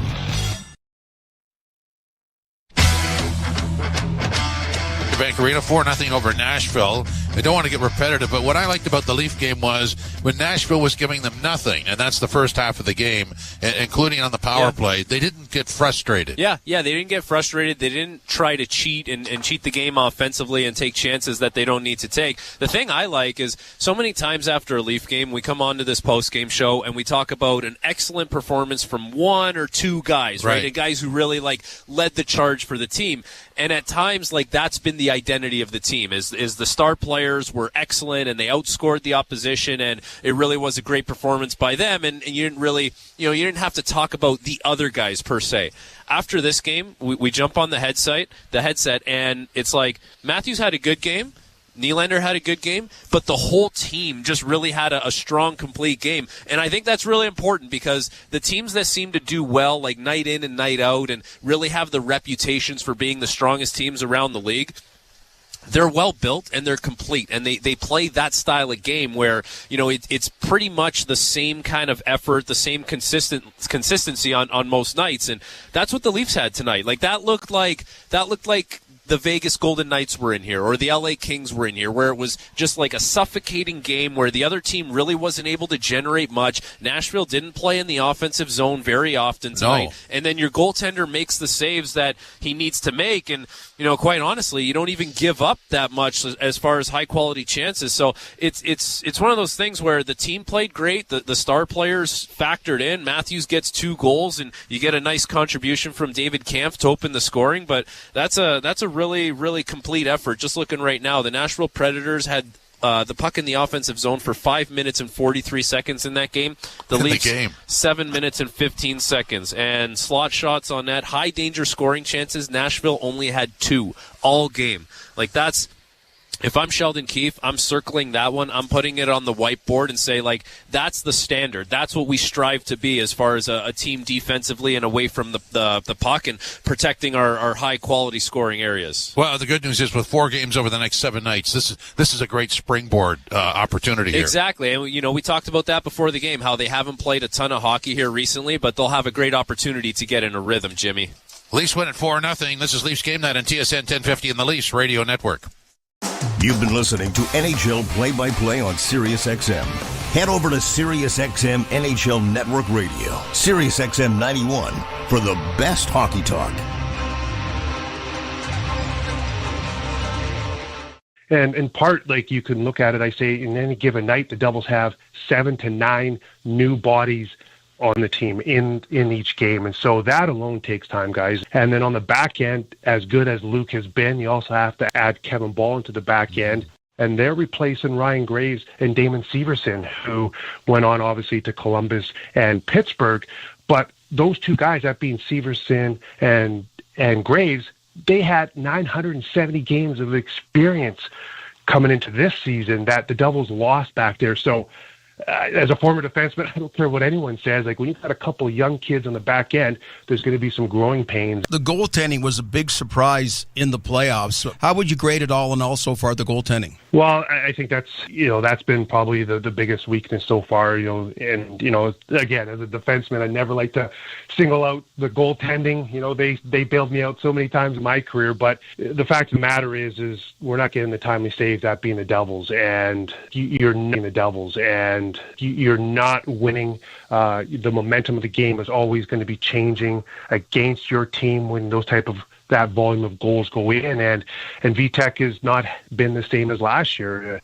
In his last 5 starts, he's got an .861 save percentage, and so that too is not good enough for what this team needs in order to really push for a playoff spot. But again, I'm not putting it all on the Devils' goaltending. You got to look at how the team's defending, and I was doing some numbers looking into the game tonight, and the goals against off the rush 5-on-5 is 26, right? And so that expected goals against number based off of high danger chances is 26, right? And so that expected goals against number based off of high danger chances is way too high. And so when you are having your goalies face that type of quantity and quality of shots against night in, night out, they're going to be exposed. And then also off the ozone plays, they're allowing teams to possess the puck too long, create chances in the slot area. And there's been a lot of nights, guys, where the opposition team or in the offensive zone have been shooting into wide open backdoor cages. So defensively, the team needs to be better in order to help the team, because the goaltenders are struggling right now, and it's a tough way to go. Mad Dog Sports Radio has the best sports talk in the business, covering sports with a passion and knowledge you need. Mad Dog Sports Radio, Sirius XM 86, and the SXM app. I'm Frank Trachtenberg with your SiriusXM NHL schedule for Saturday, December the 9th. All times are Eastern, and please remember, all games, times, and channels are subject to change. Check SiriusXM.com for the latest updates. In the NHL, 1 p.m., Boston Bruins take on the Arizona Coyotes. Bruins on SiriusXM channels 91, Internet 922, Coyotes on Internet 921. 4 p.m., Dallas Stars take on the Vegas Golden Knights. Stars on Sirius 208, XM 219, and Internet 929, Knights on Internet 949. 4 p.m., Calgary Flames take on the New Jersey Devils. Flames on Sirius and XM channels 91, Internet 924, Devils on Internet 937. 7 p.m., Toronto Maple Leafs take on the Nashville Predators.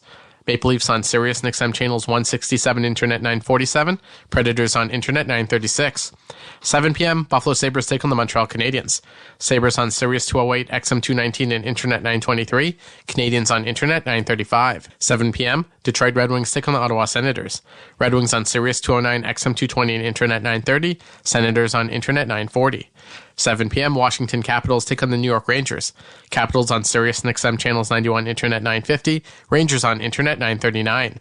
7:30 p.m., New York Islanders take on the LA Kings. Islanders on XM 221, Internet 938, Kings on Internet 933. 8 p.m., Chicago Blackhawks take on the St. Louis Blues. Blackhawks on Sirius 210, XM 222, and Internet 926, Blues on Internet 945. 9 p.m., Colorado Avalanche take on the Philadelphia Flyers. Avalanche on Sirius 211, XM 223, and Internet 927, Flyers on Internet 941. 10 p.m., Vancouver Canucks take on the Carolina Hurricanes. Canucks feed on Sirius and XM channels 91, Internet 948, Hurricanes on Internet 925. 10 p.m., Seattle Kraken take on the Tampa Bay Lightning. Kraken on Sirius 208, XM 219, and Internet 944, Lightning on Internet 946. For full coverage of the NHL regular season, playoffs, and hockey across the world, tune into Sirius XM NHL Network Radio, Channel 91. MLB Network Radio is your home for 24/7 baseball talk, featuring on-site coverage of every major event from spring training through the World Series and expert analysis from former general managers and players. SiriusXM, Channel 89. 18 seasons in the National Hockey League, all with the Los Angeles Kings. 8 seasons as team captain, including the 2 seasons that the Kings won the Stanley Cup. All that and more was good enough for winger Dustin Brown to be chosen as one of the 6 members of the class of 2023 going into the U.S. Hockey Hall of Fame. Brown joins Gord Stellick and Scott Laughlin on NHL Network Radio, Sirius XM, Channel 91. Tell me what this is going to mean, do you think, for you and your family? I mean, it's just one of those things you never really imagine. I think I've said this before. It's not something you kind of, as a kid, start out playing hockey. That's not the end goal. You know, it's just a lot of long, hard work and doing things right for a long time, and that's how something like this happens, and I'm extremely proud of it, to say the least. 2003, so you go 13th overall. The New York Rangers, I don't know if you're a Ranger fan, being from that area or not, are picked just ahead of the LA Kings. Where were you thinking you were going to go, and what did you think when it was the Kings? I didn't really have any idea where I was going to go. I mean, I was ranked really high that year, but I mean, if you look at that draft class, it's one hell of a draft class if you go back and look at the names. The interesting story was I was an anti-Ranger fan growing up in New York for whatever reason. Everybody was a Ranger fan. Right. So I started rooting against them in 94. They passed over me at 12. And then the interesting story about my draft was I was maybe 2 rows up where the players sit, and the Kings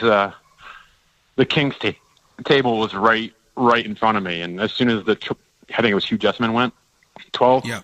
As soon as they announced the name, a couple of the Kings pointed, King scouts, or I think it was Kevin Gilmore was the assistant GM at the time, pointed to me.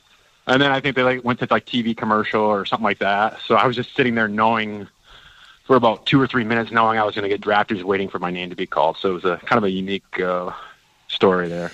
So before you're winning or getting in the playoffs and winning Stanley Cups with Doughty, Kopitar, and company, I'm looking and there's Visnovsky. So before you're winning or getting in the playoffs and winning Stanley Cups with Doughty, Kopitar, and company, I'm looking and there's Visnovsky, Conroy, Dimitra, Camilleri, Frolov. There's older Luke Robitaille and Jeremy Roenick on those LA King teams. Who helped you out at the start? Early in my career, Ian LePerriere was a big influence on me. Granted, it was a different time. I was 18 my first year in the NHL, and the closest teammate to me was 25 years old. So the game's changed quite a bit, I think. Now you look at some of these rosters, and hell, there's half the teams under 25 on some of these teams. So just a different time. But it was Ian LePerriere. Matty Nordstrom was a big help for me in my early years. And then I got to learn from guys like Rob Blake for me in my early years. And then I got to learn from guys like Rob Blake and kind of like a few years in my career. And they've always had we had good veterans around early in my career that I guess kind of helped me get comfortable. And then the other thing that happened was, unfortunately, the lockout happened for the game of hockey. But for me personally, it was a great little thing for me because it gave me 1 year. I played 1 year in the NHL, and then the lockout happened. So it gave me a free year to play pro hockey, and it was a stacked AHL because the NHL was locked out.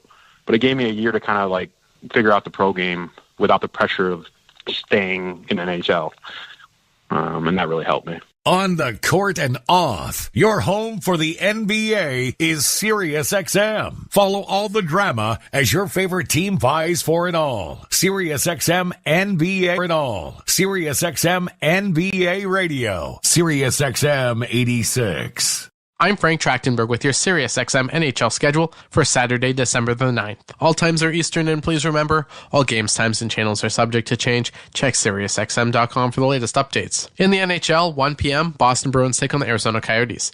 Bruins on SiriusXM channels 91, Internet 922, Coyotes on Internet 921. 4 p.m., Dallas Stars take on the Vegas Golden Knights. Stars on Sirius 208, XM 219, and Internet 929, Knights on Internet 949. 4 p.m., Calgary Flames take on the New Jersey Devils. Flames on Sirius and XM channels 91, Internet 924, Devils on Internet 937. 7 p.m., Toronto Maple Leafs take on the Nashville Predators. Maple Leafs on Sirius and XM channels 167, Internet 947, Predators on Internet 936. 7 p.m., Buffalo Sabres take on the Montreal Canadiens. Sabres on Sirius 208, XM 219, and Internet 923, Canadiens on Internet 935. 7 p.m., Detroit Red Wings take on the Ottawa Senators. Red Wings on Sirius 209, XM 220, and Internet 930, Senators on Internet 940. 7 p.m., Washington Capitals take on the New York Rangers.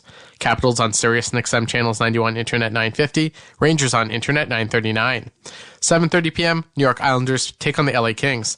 Islanders on XM 221, Internet 938, Kings on Internet 933.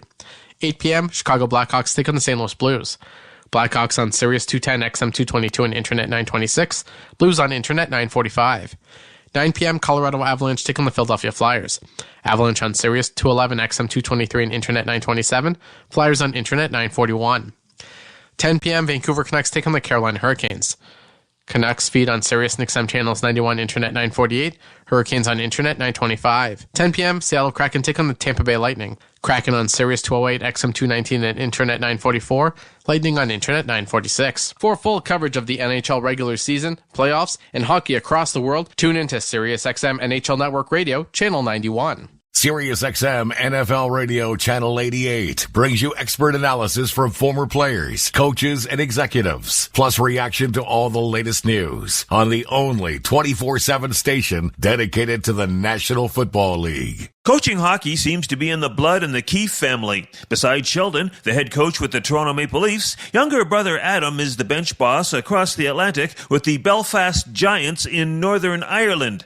Adam Keefe joins host Dave McCarthy on NHL Network Radio, SiriusXM Channel 91, to talk about the game and the fans in the capital city. Your career in hockey and heading over to Belfast and playing for the Giants for quite some time and then ultimately becoming the head coach, what has made you fall in love with hockey in Northern Ireland, a place where I can't imagine. Well, I mean, I can to an extent. I was in Ireland in September, and it's not really the thing that comes to the topic of conversation when sports come up. But what led you to fall in love with the organization, the team, and just hockey over in Northern Ireland? Well, I think when I played 6 years professional in the American League and the East Coast League, and I was 27, 28 years old, and was maybe seeing the NHL dream slip out of my fingers, and so I thought that it was time to kind of experience the world a little bit. And with my last name being Keefe, the Irish heritage, something I thought kind of cool. It kind of came to me naturally through a message from the current coach at the time.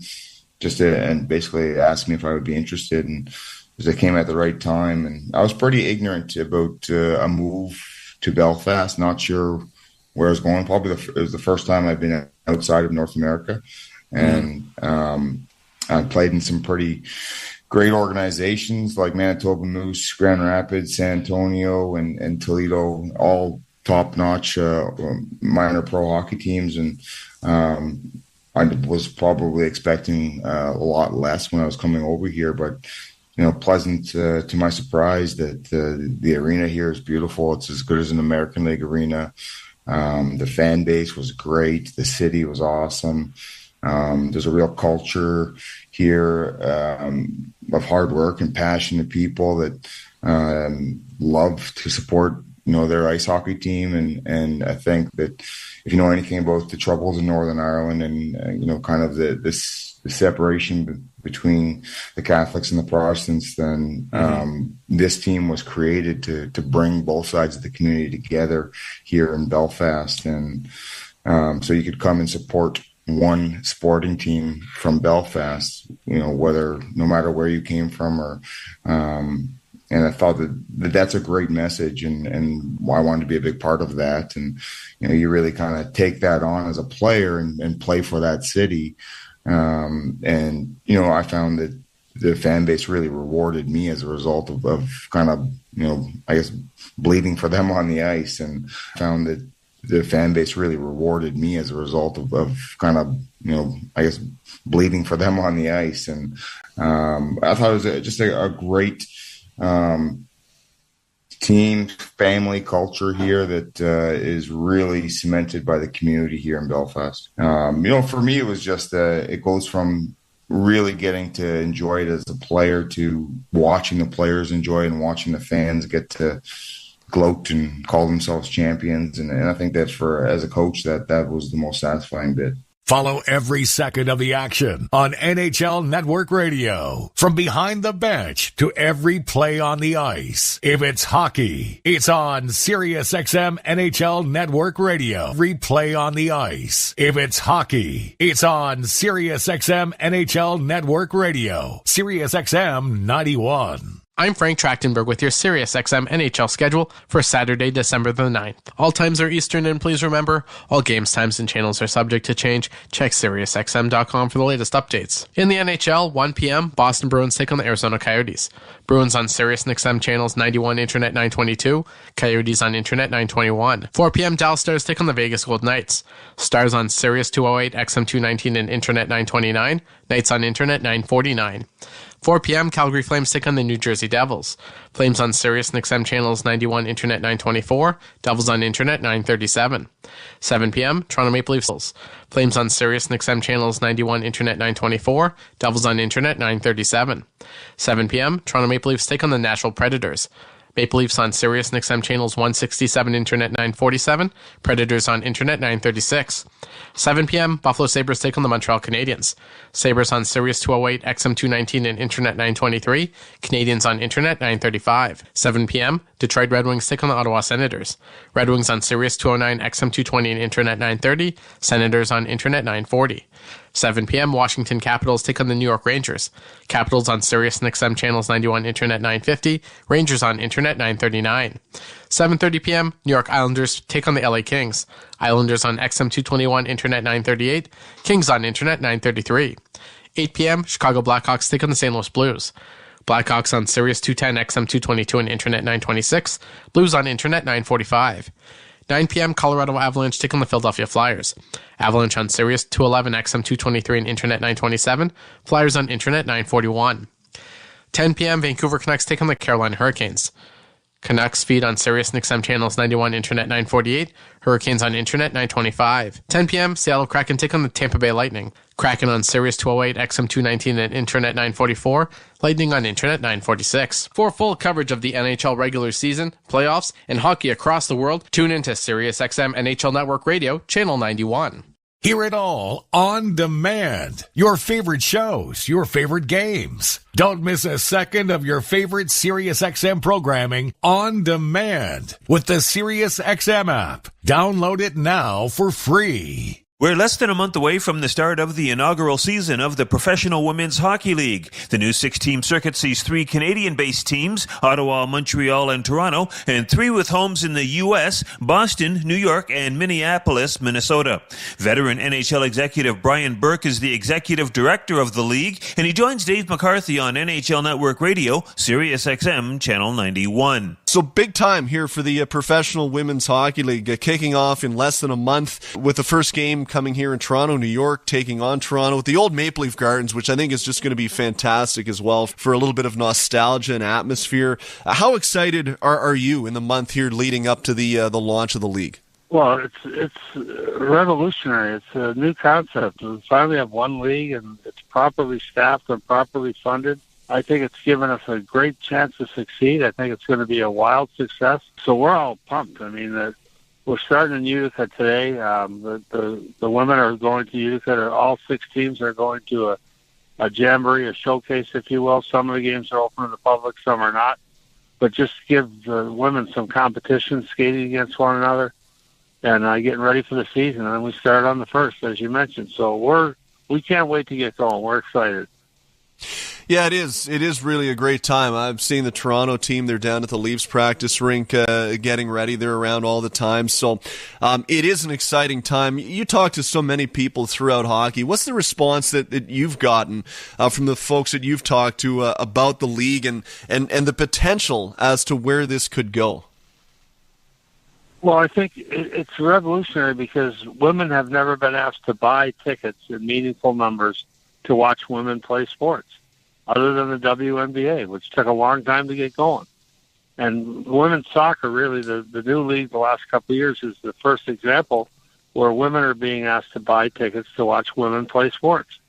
And they've shown up in great numbers. We had 90,000 people showed up to watch women's volleyball in Nebraska this year. Yeah. It was crazy. So I think it's time. The women soccer are supported very well.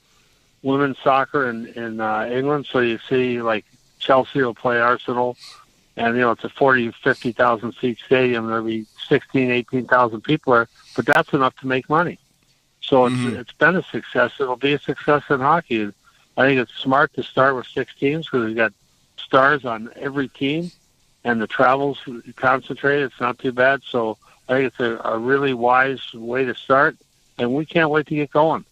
I think a big key, though, and correct me if I'm wrong, like if you have a daughter, this is going to be an easy sell, real easy sell to go down to a game, take your daughter and point and say, look, if you want to play hockey, here's the girls you can look up to, and you can get here one day if you work really hard. I think in order for it to really say, look, if you want to play hockey, here's the girls you can look up to, and you can get here one day if you work really hard. I think in order for it to really, really take off, you got to sell tickets to men too, right? Like, got to get boys and guys interested. I agree with you. I think it's appealing to men and women. I'm just pointing out that this is the experiment, is getting people to buy tickets to watch girls and women play sports. And everyone says, well, Canada, U.S. sells out, but that's easy. That's international, that's easy. But I think you're right. The PGA Tour comes to life on SiriusXM. It's your destination for everything on the tour. Hear live whole tour radio. SiriusXM 92. Coverage and expert analysis. PGA Tour Radio. SiriusXM 92.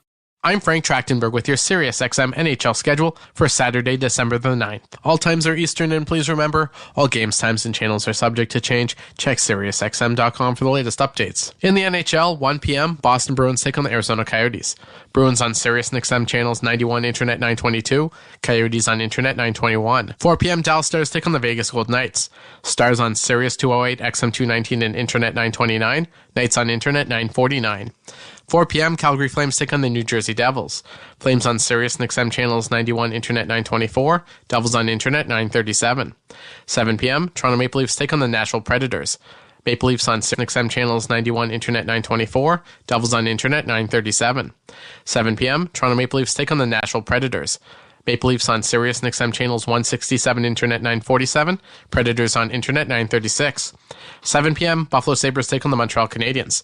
Sabres on Sirius 208, XM 219, and Internet 923, Canadiens on Internet 935. 7 p.m., Detroit Red Wings take on the Ottawa Senators. Red Wings on Sirius 209, XM 220, and Internet 930, Senators on Internet 940. 7 p.m., Washington Capitals take on the New York Rangers. Capitals on Sirius and XM channels 91, Internet 950, Rangers on Internet 939. 7:30 p.m., New York Islanders take on the LA Kings. Islanders on XM 221, Internet 938, Kings on Internet 933. 8 p.m., New York Islanders take on the LA Kings. Islanders on XM 221, Internet 938, Kings on Internet 933. 8 p.m., Chicago Blackhawks take on the St. Louis Blues. Blackhawks on Sirius 210, XM